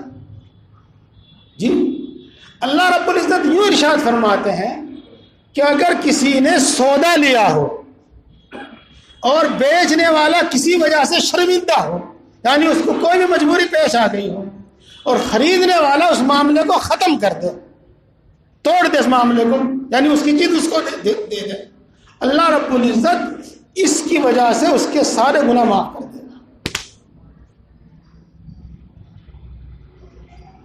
جی حدیث پاک ہے, مجھے یاد بھی آ جائے گی, لیکن چونکہ اچانک یاد آنے سے الفاظ میں بولے. من اقالنا, حدیث پاک بس تو سناتا ہی نہیں, کبھی غلط ہوتا. جی جس شخص نے کسی شرمندہ کی بے کو پھنس کر دیا, توڑ دی, اللہ رب العزت اس کے گناہ معاف کر دے. تو میرے دوستو, آپ یہ جو ان تعلیمات پر عمل ہو, یہ ماحول ہو, تو پھر کیسی پرسکون زندگی, کیسا اطمینان والا ماحول. یہ میں نے آپ کو مثالیں دی. اپنی بات ختم کر دوں. ارشاد فرمایا المسلم من سلم المسلمون من لسانه ويده. مسلمان کہلانے کا حقدار وہ ہے, مسلمان کہلانے کا حقدار وہ ہے جس کے ہاتھ سے, جس کے پاؤں سے, جس کی زبان سے, جس کے وجود سے کسی مسلمان کو تکلیف نہ پہنچے.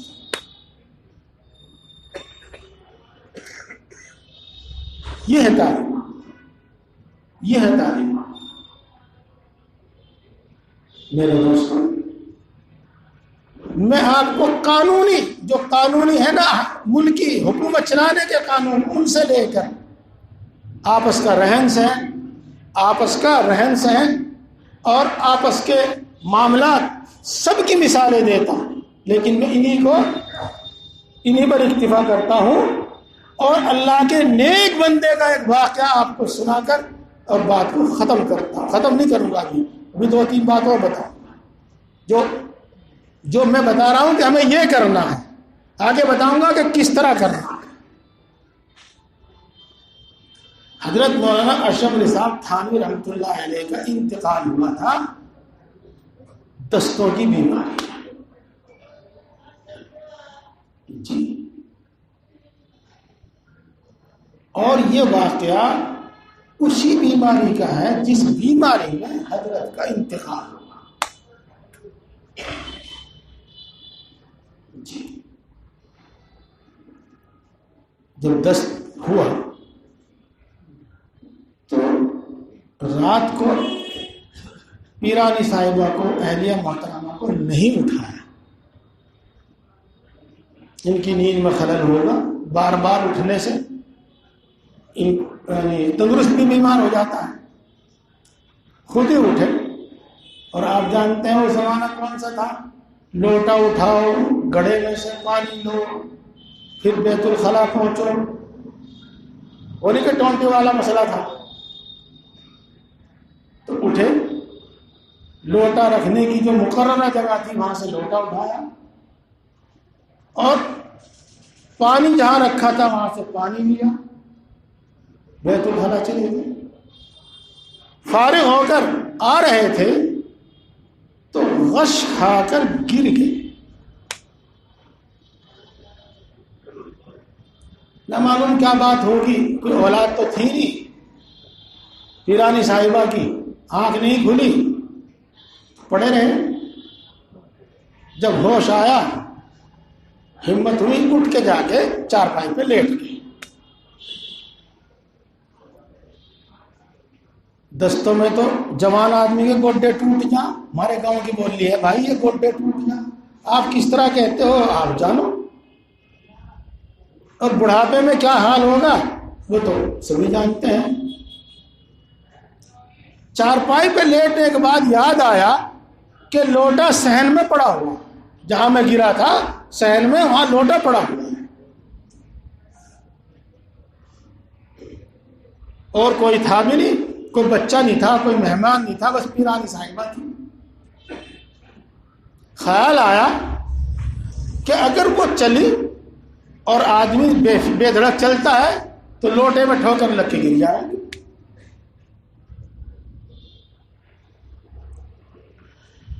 بعض مرتبہ آدمی اس وقت اٹھتا ہے جب پیشاب پخانے کا بڑا زبردست تقاضا ہوتا ہے، اور آپ کو معلوم ہے کہ اس کو روکنا تکلیف کا سبب ہوتا ہے. اور یہ میں آپ کو بتایا گیا ہوں کہ ایسا نہیں تھا کہ میں ٹونٹی کھولنے سارے کام ہو گئے، لوٹا بھی اٹھانا ہے، گڑھے میں سے پانی بھی لینا ہے. تو لوٹا جب اپنی جگہ پر نہیں دیکھیں گی تو پریشان ہوں گی. تو چارپائی پہ سے اٹھے، کس حالت میں؟ بڑھاپے میں، کس حالت میں؟ بیماری میں، کمزوری میں. کتنی بیماری، کتنی کمزوری، جس میں غش کھا کر گر گئے تھے چلتے. چارپائی پہ سے اٹھے، لوٹا اٹھایا، اور لوٹا رکھنے کی جو مقررہ جگہ تھی وہاں رکھا. یہ کس چیز کا اثر تھا؟ اسلامی تعلیم کا اثر تھا. میرے دوستوں، انشاءاللہ باقی بات پھر ہوگی.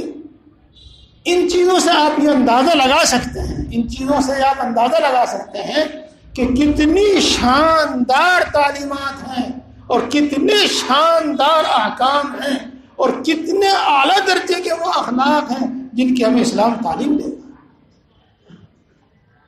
یہاں پر ایک بات اور بھی عرض کرتا چلوں، جب میں آپ کو تکلیف پہنچاتا رہوں گا، آپ کے دل کو ٹھیس پہنچاتا رہوں گا، آپ میرے دل کو ٹھیس پہنچاتے رہو گے، میں آپ کے ساتھ بدمعاملگی کرتا رہوں گا، آپ میرے ساتھ بدمعاملگی کرتے رہیں گے، آپس کا اطمینان اور اعتماد تو ختم. نہ میں آپ پر اعتماد کروں گا، نہ آپ مجھ پر اعتماد کروں گے، بلکہ اس کے نتیجے میں دشمنی پیدا ہوگی. میں آپ کو نقصان پہنچانے کے در پر رہوں گا، اور آپ مجھے نقصان پہنچانے کے در پر رہیں گے، اور نفع پہنچانے کا معاملہ تو بالکل ختم ہی ہو جائے گا کہ میری ذات سے آپ کو نفع پہنچے اور آپ کی ذات سے مجھے نفع پہنچے. اسی پہ یہیں آ جاؤ، یہیں اسی کو سوچ لو. ہمیشہ اتفاق، اتحاد، اتفاق، اتحاد کے نعرے لگاتے ہیں، اور اللہ ان کو سمجھ دے دے. بس میں اور کیا کہہ دوں، ان کو سمجھ دے دے. مسلمان کیسے ترقی کر سکتے ہیں، کیسے ہو سکتے ہیں؟ کوئی بریلوی ہے، کوئی دیوبندی ہے، کوئی اہل حدیث ہے. ارے اللہ کی، ہم نے بھی یہ چیز دیکھی ہے، ہم بھی اس سے متاثر ہو جاتے ہیں. بھائی اس کا اس سے کوئی تعلق نہیں ہے. ہاں پھر کریں گے اس پر بھی بات. ایک شیعہ ہے، وہ شیعہ رہتا رہے، میں سنی ہوں، میں اپنی جگہ پر سنی رہوں، ہمارا دونوں کا معاملہ برتاؤ اچھا ہو تو پھر اتفاق اتفاق ہے، محبت ہی محبت ہے. اتفاق محبت کیوں نہیں؟ انہیں میرے بھائی نے پرچہ بھر دیا پردھانی کا. اچھا بھائی، اگر یہ پردھان ہو گیا تو میرا تو ناش کر کے چھوڑے گا، یہ چیئرمین بن گیا تو مجھے تو اجاڑ کے چھوڑے گا. یہ کیوں؟ میرے درمیان دشمنی ہے، میرے درمیان حسد ہے. میں جانتا ہوں یہ تو بہت اچھا آدمی ہے، اس کی مثال میں نے دے دی کہ اتنا نالائق آدمی ہے، اگر اس کو قوت حاصل ہو گئی، اس کے ہاتھ میں کچھ آ گیا تو بس یہ کرے گا، وہ کرے گا. اتفاق کیسے ہو جائے گا؟ کتنے نعرے لگاتے رہو اتفاق کے، اتحاد کے. تو میرے دوستو، اتنی شاندار تعلیم ہے. ہاں رسول اللہ صلی اللہ علیہ وسلم نے ارشاد فرمایا، بعثت لأتمم مکارم الاخلاق.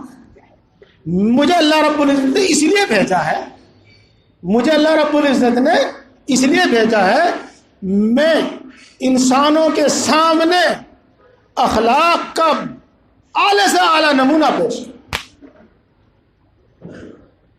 انک بعثت لتتم مکارم الاخلاق، اور جس واسطے آپ کو بھیجا تھا آپ یقیناً اس پہ پورا اترے، آپ یقیناً اس پہ پورا اترے اور ایسے ہی اخلاق اور عادات کے ساتھ قائم رہے اور ایسے ہی اخلاق اور عادات کی تعلیم دی، حتیٰ کہ قرآن پاک میں اللہ رب العزت نے تعریف فرمائی انک لعلی خلق عظیم،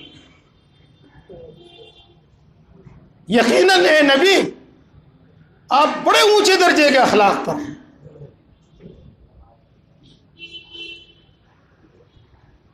جی مال، جان، عزت و آبرو، اب بتاؤ دنیا میں اس کے علاوہ کیا بچا؟ غور کریو، کچھ نہیں بچا، سب اسی دین کے اندر آ گیا۔ اسلام ہر آدمی کی جان کی حفاظت کی گارنٹی دیتا ہے، اسلام ہر آدمی کے مال کی حفاظت کی گارنٹی دیتا ہے۔ نہ آپ کسی کا مال چھین سکتے، اسلامی قانون اپنا عمل کرے گا، اپنا عمل کرے گا۔ نہ آپ دھوکے سے کسی کا مال لے سکتے، اگر دھوکے سے کسی کا مال لیں گے تو اسلامی قانون حرکت میں ہے۔ صرف ایک ہی صورت ہے، لا يحل مال امرئ الا بطیب نفسہ، کسی کا مال حلال نہیں ہے مگر ایک ہی صورت میں کہ وہ اپنی دلی رضامندی سے دے، دلی خوشی سے کسی کو دے، چاہے وہ خرید و فروخت ہو، بیچنا خریدنا ہو، اس میں بھی دلی رضامندی چلے گی، دھوکے کی کوئی گنجائش نہیں ہے۔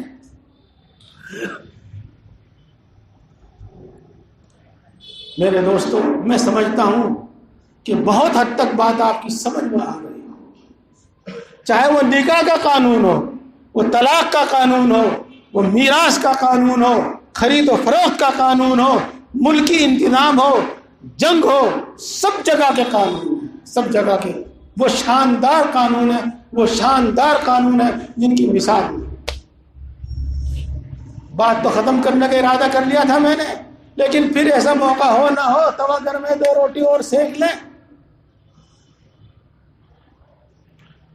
سمرقند کا نام آپ نے سنا ہوگا، بہت پرانا شہر ہے۔ حضرت عمر بن عبدالعزیز رحمہ اللہ کے زمانے میں وہ فتح ہوا تھا، مسلمانوں کا اس پر قبضہ ہوا۔ قتیبہ بن مسلم جرنیل تھے اس فوج کے، سنیے گا میرے دوستوں، قتیبہ بن مسلم اس فوج کے جرنیل تھے۔ انہوں نے اسلامی قانون کی خلاف ورزی کرتے ہوئے، ان ہدایتوں کی پابندی نہ کرتے ہوئے اچانک اس پر حملہ کیا اور فتح کر لیا۔ جی اسلامی قانون کیا ہے؟ جب اسلامی فوج کسی شہر میں جاتی ہے مثلا فتح کرنے کے واسطے، تو سب سے پہلے وہ یہ کہتے ہیں کہ بھئی تم مسلمان ہو جاؤ، ہم بھی مسلمان ہیں، تم بھی مسلمان ہو جاؤ، جو ملک مال سب تمہارا، ہمیں کوئی ضرورت نہیں، ہم واپس جا رہے ہیں۔ مسلمان ہونے کا یہ مطلب ہے کہ جب ہماری یہ ریاست بھی اپنی، پڑوس کی ریاست بھی اپنی ہو جاوے گی، ہم بھی چین امن سے اور آپ بھی چین امن سے۔ اگر آپ مسلمان نہیں ہونا چاہتے تو کوئی زور زبردستی نہیں، آپ ہم سے صلح کریں، نہ ہم تم سے لڑیں گے نہ تم ہم سے لڑیں گے، نہ تم ہمارے ملک میں آ کر کوئی تخریبی کارروائی کرو گے نہ ہم تمہارے ملک میں آ کر کوئی تخریبی کارروائی کریں گے، تم ہم سے مامون ہم تم سے مامون، صلح کریں۔ ٹھیک، بتاؤ عقل میں آنے والی بات ہے کہ نہیں؟ ہے، عقل میں آتی بات۔ اسلام کا کوئی زور زبردستی نہیں، اور یہ ضروری بھی ہے، مکان بعد میں خریدو، پڑوس پہلے دیکھو۔ جی اور اگر بھائی تم مانتے نہیں نہ تو اسلام قبول کرتے کہ ہماری تمہاری دلی ہمدردیاں ہو جائیں، نہ ہم سے امن کے ساتھ رہنے کا وعدہ کرتے، تو وہ پھر تو لے میرا بھائی دے میرا بھائی، جو کچھ جس اللہ دے۔ اور یہ پیغام پہنچانے کے بعد پھر 3 دن مہلت دی جاوے گی کہ 3 دن میں سب سوچ سمجھ کر مشورہ کر کے ہمیں اطلاع دے دیں کیا کرنا ہے۔ انہوں نے ان شرائط کی پابندی نہ کرتے ہوئے، ان کو روح عمل نہ لاتے ہوئے ایک دم حملہ کیا، اور تھی اس کی بھی کوئی وجہ، رہنے دیجیے، حملہ کیا، فتح کر لیا، مدتوں تک رہے۔ وہاں کے جو عیسائی تھے، عیسائی علماء تھے، مسیحی کہتے ہیں آج کل، ان کو معلوم تھا، تو انہوں نے ان میں سے ایک نے جو وہاں کا ذرا بڑا تھا، حضرت عمر بن عبد العزیز رحمہ اللہ کو، رضی اللہ عنہ تو صحابی بھی کہتے ہیں، دوسرے کو رحمہ اللہ کہیں گے، ایک خط لکھا، آپ کی فوج نے ہمارا شہر فتح کر لیا، لیکن اسلامی قانون کے خلاف ورزی کر کے فتح کیا۔ قاصد دمشق پہنچ گیا خط لے کر، تاریخ میں لکھا ہے کہ جب وہ قاصد وہاں پہنچا تو اس نے ادھر ادھر نظر ڈالی تو اس کو ایک ہی عالی شان عمارت نظر آئی، یعنی مسجد۔ وہاں چند لوگ بیٹھے ہوئے تھے، انہوں نے ان سے امیر المومنین کا پتہ پوچھا، انہوں نے بتا دیا کہ دیکھو یہاں اس گلی میں سے نکل کے وہاں چلے جاؤ، وہ مکان ہے، پتہ بتا دیا، نشانی بتا دی۔ جب وہ وہاں پر پہنچے، وہ شخص قاصد وہاں پر پہنچا تو اس نے دیکھا کہ ایک عورت اور ایک مرد ہے، مرد تو منڈیر پہ بیٹھا ہوا ہے، عورت نیچے کھڑی ہوئی ہے، اور عورت نیچے سے اٹھا کے گارا دے رہی ہے، اور وہ شخص اپنی چھت لیپ رہا ہے۔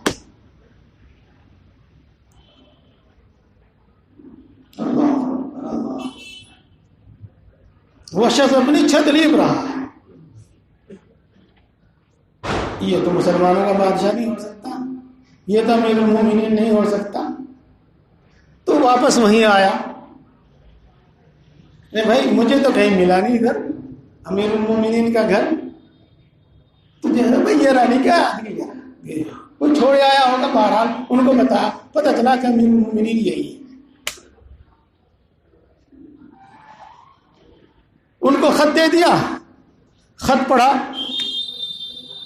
گارے میں ہاتھ بھرے ہوئے تھے، دھوئے، وہیں قلم لیا اور قلم لے کر اس پہ حکم لکھا۔ اسی فوج میں ایک قاضی تھے، رکھے جاتے تھے قاضی، جج، اس کو حکم دیا، امیر المومنین تم کو حکم دیتا ہے کہ اس خط کی تحقیق کی جائے، اگر شکایت درست پائی جائے تو جرنیل صاحب کو، فوج کے امیر کو حکم دیا جائے کہ وہ سمرقند خالی کر دیں۔ حکم لکھ دیا۔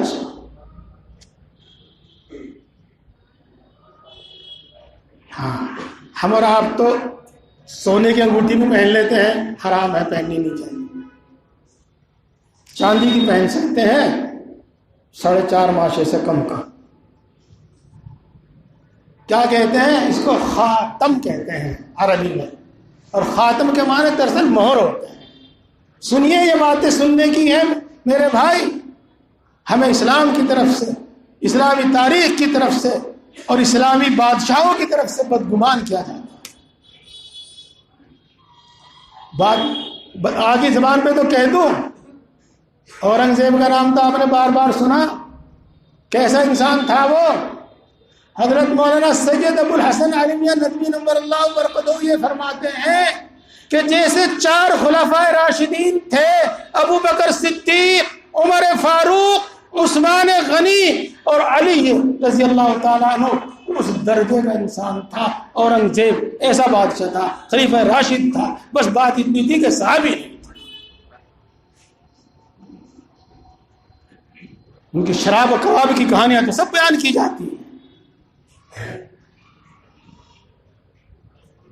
تو بہرحال اس کو خاتم کہتے ہیں۔ خاتم کے معنی اصل میں مہر کے ہیں، مہر کے، انگوٹھی کے نہیں ہے، خاتم کے معنی مہر کے ہیں۔ اور مسلمان بادشاہ، مسلمان قاضی اپنی انگلی میں مہر رکھتا تھا۔ جب شکایت آئے گی، جب کوئی فیصلہ ساتھ کے ساتھ فیصلہ کرے گا، ساتھ کے ساتھ مہر لگائے گا۔ دفتر نہیں کھلا، فلاں وقت پہ آنا، یہاں آج مہر نہیں ہے، یہاں لیٹر پیڈ نہیں ہے، یہاں منشی جی نہیں ہے، اسی وقت مہر لگایا، اسی وقت مہر لگائی اور قاصد کو خط دیا، قاصد پہنچا، واپس پہنچا، ان کو معلوم تھا، پورے یقین کے ساتھ پہنچا۔ اور اب لشکر میں اس قاضی کی تلاش شروع ہوئی جس کے نام امیر المؤمنین نے خط لکھا تھا، حکم نامہ لکھا تھا، خط نہ کہی، حکم لکھا تھا۔ اس نے پڑھا، مہر پہچانی، وہ خط لے کر امیر لشکر کے پاس گئے۔ امیر المؤمنین کے پاس آپ کی یہ شکایت پہنچی ہے اور امیر المؤمنین نے یہ حکم دیا ہے، آپ پر ماننا لازم ہے۔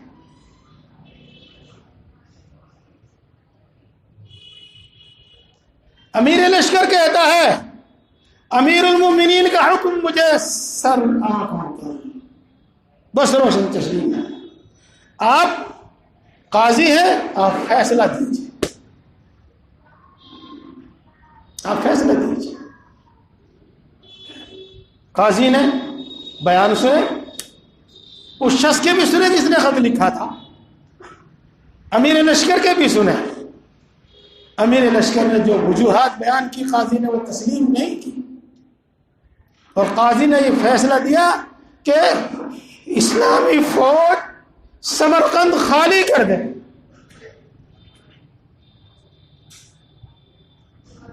ایک قاضی کا حکم ہوا، اسلامی جج کا فیصلہ ہوا، امیر لشکر نے بھی مانا، سارے لشکر نے مانا، اور سمرقند خالی کرنے دے۔ اسی کے بعد پورا سمرقند مسلمان۔ میرے دوستوں، صحابہ کرام رضوان اللہ تعالی علیہم اجمعین سے لے کر، کیا کہہ رہا ہوں میں، صحابہ کرام رضوان اللہ تعالی علیہم اجمعین سے لے کر اور حال ہی میں 60 70 80 سال پہلے قاندھلے تک یہ تاریخ موجود ہے، یہ واقعات موجود ہیں۔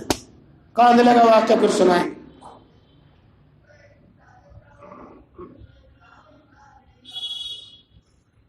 قرآن پاک کی باتیں، آیتیں بھی سنائیں۔ تو میں عرض یہ کہہ رہا ہوں، ایمان کے معنی یقین کے بھی ہیں، اور ایمان کے ایک معنی امن کے ہیں، چین اور سلامتی کے۔ اسلام کے ایک معنی ہے حکم ماننا، اور اسلام کے ایک معنی ہے شانتی، چین اور سکون۔ ایمان اور اسلام میں ہی دنیا میں چین اور سکون اور شانتی ہے،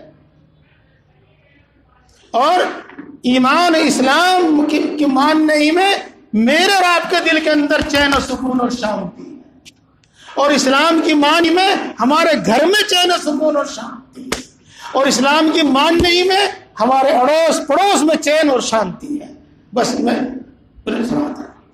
اچھا دوستو، یہ بات ہوگی، اب ختم کروں گا، بس میں آپ بہت توجہ سے سن رہے ہیں۔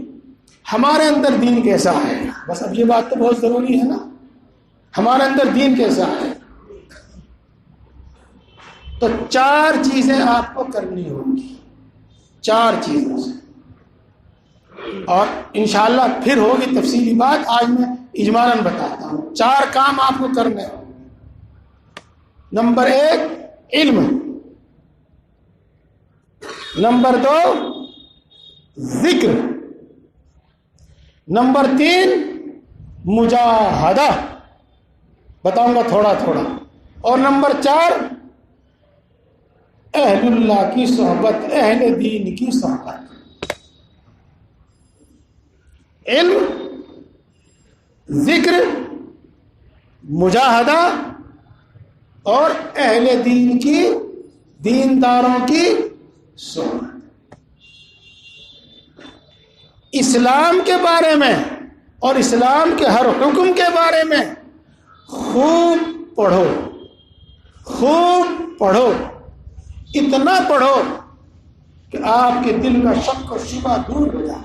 دوسرے سے پوچھو، شک و شبہ دور ہو جائے، بلکہ اس سے آگے بڑھو۔ اگر اللہ نے آپ کو صلاحیت دی ہو، اتنی اس میں مہارت حاصل کرو کہ اگر کوئی اس کا اشکال کرے تو اس کا تم دانت توڑ جواب دے دو، منہ توڑ اس کا جواب دے سکتے۔ درجہ ہے نیچے سے اوپر تک۔ نماز کا علم حاصل کرو۔ صبر کا بتایا میں نے آپ کو، صبر کی بات نہیں آئی، شکر کے بتایا، اس کا علم حاصل کرو۔ معاملات کے بارے میں کچھ بتایا، ان کا جانو۔ جب تک نہیں حاصل کرو گے نہ عمل بھی نہیں ہو سکے گا، شک و شبہ میں مبتلا رہو گے، اور کوئی بھی شک و شبہ میں آپ کو مبتلا کر سکتا ہے۔ علم۔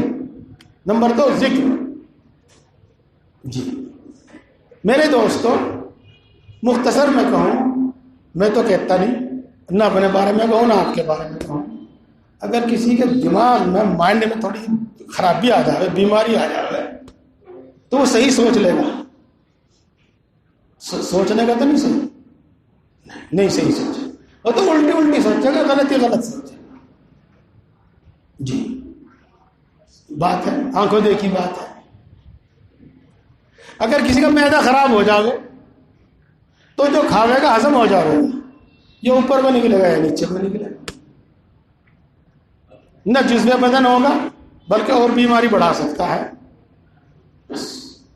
دل سے، ذکر سے دل صاف ہوتا ہے، نورانی ہوتا ہے، ذکر سے دل کی بیماریاں ختم ہوتی ہیں، اور عقل صحیح معنی میں دل کے اندر ہی ہے، دل ہی اس کا محل ہے، دل ہی اس کا ٹھکانہ۔ تو جب تک یہ دل صاف نہیں ہوگا، روگ سے، بیماریوں سے شفا اس کو نہیں ہوگی، اس وقت تک تمہیں صحیح بات سمجھ میں نہیں آئے گی۔ بس وہی ہوگی کہ ہم نے تو گدھے کو دیا تھا نمک، اس نے کہا میری پھوڑ دی، پھر وہ ہوگا۔ جی عورتیں چاند دیکھا کریں تھی، ہم تو کوئی دیکھتے ہی نہیں، ہم تو موبائل اور ریڈیو اور ٹی وی پہ دیکھ لیں جو کچھ، اور جب دیکھتی تھی تو دوسروں کو بھی دکھاتی تھی، بورا بورا بورا۔ ایک عورت کہنے لگی، دکھانے لگی، وہ پتہ کہ بورا بورا بورا بورا، یہ وہ پتہ نہیں کیا بات ہے۔ چاند تو بہت دیکھے عید کے، لیکن عید کے چاند میں بدبو نہیں ہوا کرتی تھی، اب کے چاند میں بدبو ہے۔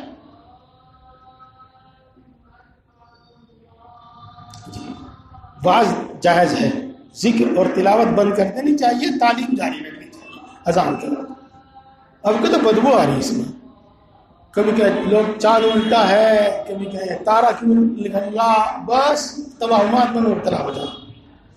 جی وہ بدبو آ رہی ہے، یہ دیکھی وہ رکھوائیے، دیکھو یہ بھی آ رہی، ہاں وہ مجھے بھی آ رہی۔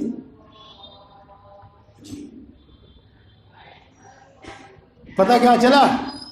بچے کی چھچی دھو آئی تھی، انگلی پہ لگ رہا تھا، بدبو اس میں سے آ رہی تھی، چاند میں سے نہیں آ رہی تھی۔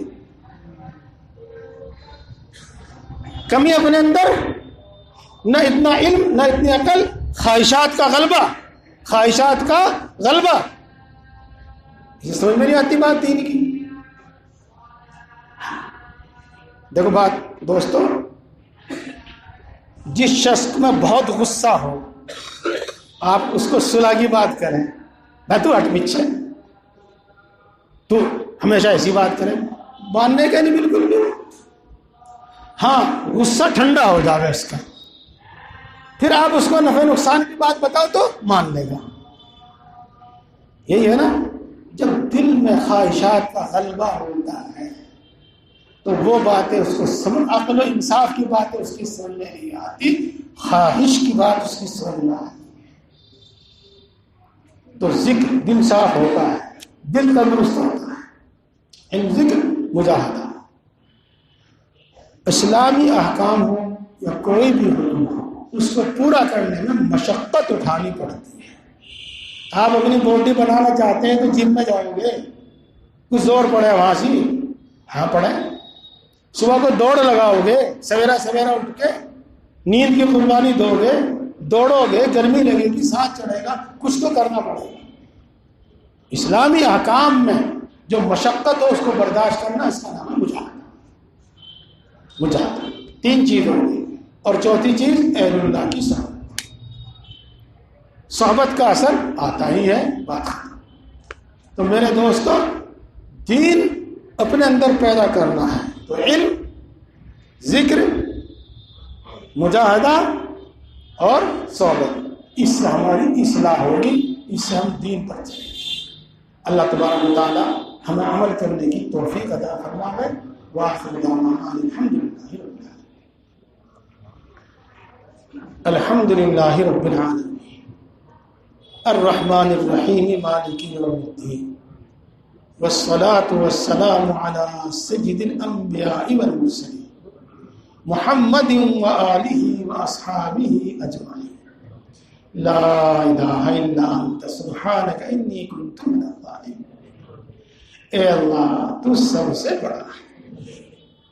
اے اللہ ہر چیز کے خزانے تیرے قبضے میں ہیں. اے اللہ تجھے پورا پورا اختیار ہے، جس کو چاہے دے اور جس کو چاہے نہ دے. اے اللہ تو بڑا مہربان ہے. اے اللہ بڑی بڑی غلطیوں کو معاف فرمانے والا ہے، سب پر مہربان ہے، بڑی بڑی نعمتوں سے نوازنے والا ہے. اے اللہ تو بلا عوض عطا فرمانے والا ہے، بغیر مانگے عطا فرمانے والا ہے، بے شمار عطا فرمانے والا ہے. اے اللہ کنکر پتھر اور ہیرا موتی پیدا کرنا تیری قدرت میں برابر ہے. اے اللہ مٹی اور سونا چاندی پیدا کرنا تیری قدرت میں برابر ہے. اے اللہ تو معاف کرنے والا ہے، معافی کو پسند کرتا ہے. اے اللہ ہم تیری انہی اچھی صفات کے واسطے تجھ سے مانگتے ہیں، ہم سب کو ایمان کامل عطا فرما. اے اللہ ایمان کی لذت و حلاوت نصیب فرما، ایمانی تقاضوں پر عمل کرنے کی توفیق نصیب فرما، ایمانی صفات ہمارے اندر پیدا فرما، مومنین کی صفات ہمارے اندر پیدا فرما. اے اللہ اپنی محبت عطا فرما، اپنی پہچان، اپنی معرفت عطا فرما. اے اللہ ہم کو صبر کرنے والا جسم عطا فرما اور شکر کرنے والی زبان عطا فرما. اے اللہ طاعت و عبادت میں مشقت برداشت کرنے والا جسم عطا فرما. ہم سب کو دین کی صحیح سمجھ عطا فرما. اے اللہ ہم سب کے تمام گناہوں کو معاف فرما. اے اللہ ہم سب کے تمام گناہوں کو معاف فرما.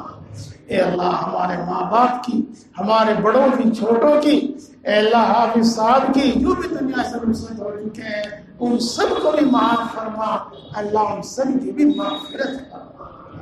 اے اللہ شریعت و سنت پر چلنا آسان فرما، نفس و شیطان کے شر سے ہماری حفاظت فرما.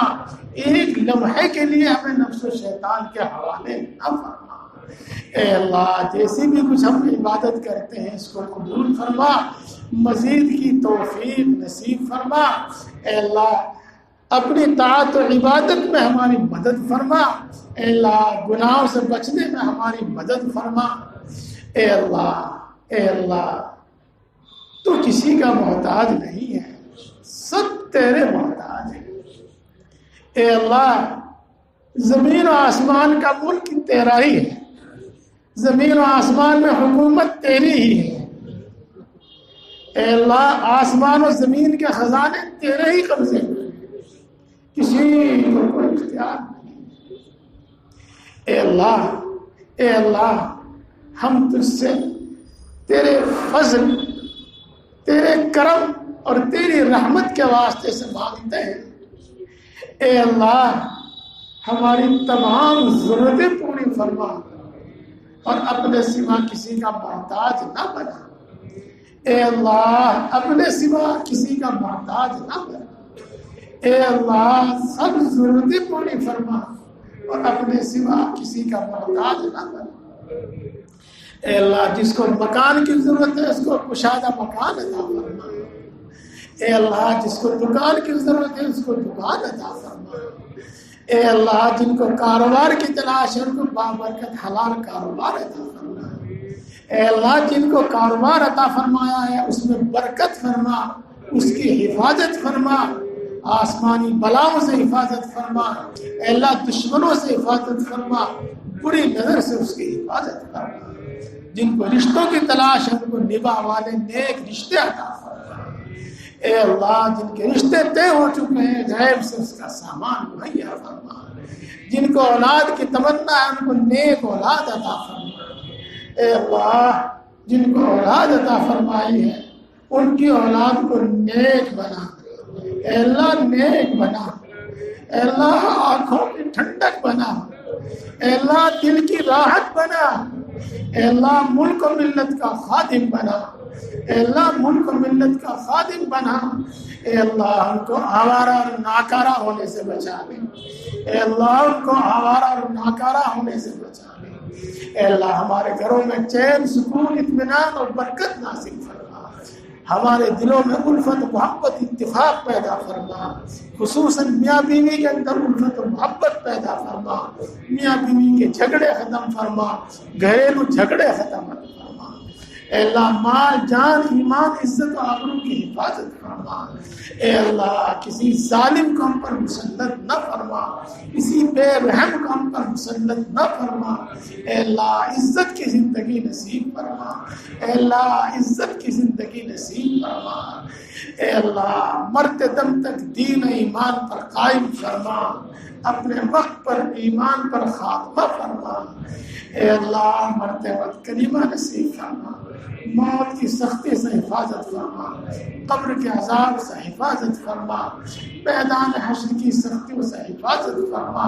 اے اللہ محض اپنے فضل سے بغیر حساب کے ہم سب کی مغفرت فرما۔ اے اللہ ہمارے ماں باپ کی، ہمارے بیوی بچوں کی اے اللہ مغفرت فرما، ہمارے دوست احباب کی اے اللہ ہمارے اساتذہ، ہمارے مشائخ کی مغفرت فرما، پوری امت مسلمہ کی مغفرت فرما۔ اے اللہ ہر وہ خیر تجھ سے مانگتے جو تیرے نبی نے مانگی ہے ہم کو عطا فرما، ہر اس شر سے پناہ چاہتے ہیں جس سے تیرے نبی نے پناہ چاہی ہے اے اللہ اس سے ہماری حفاظت فرما۔ اے اللہ جہاں جہاں مسلمانوں کو ستایا جا رہا ہے ان کی خصوصی مدد فرما، مدارس کی، مساجد کی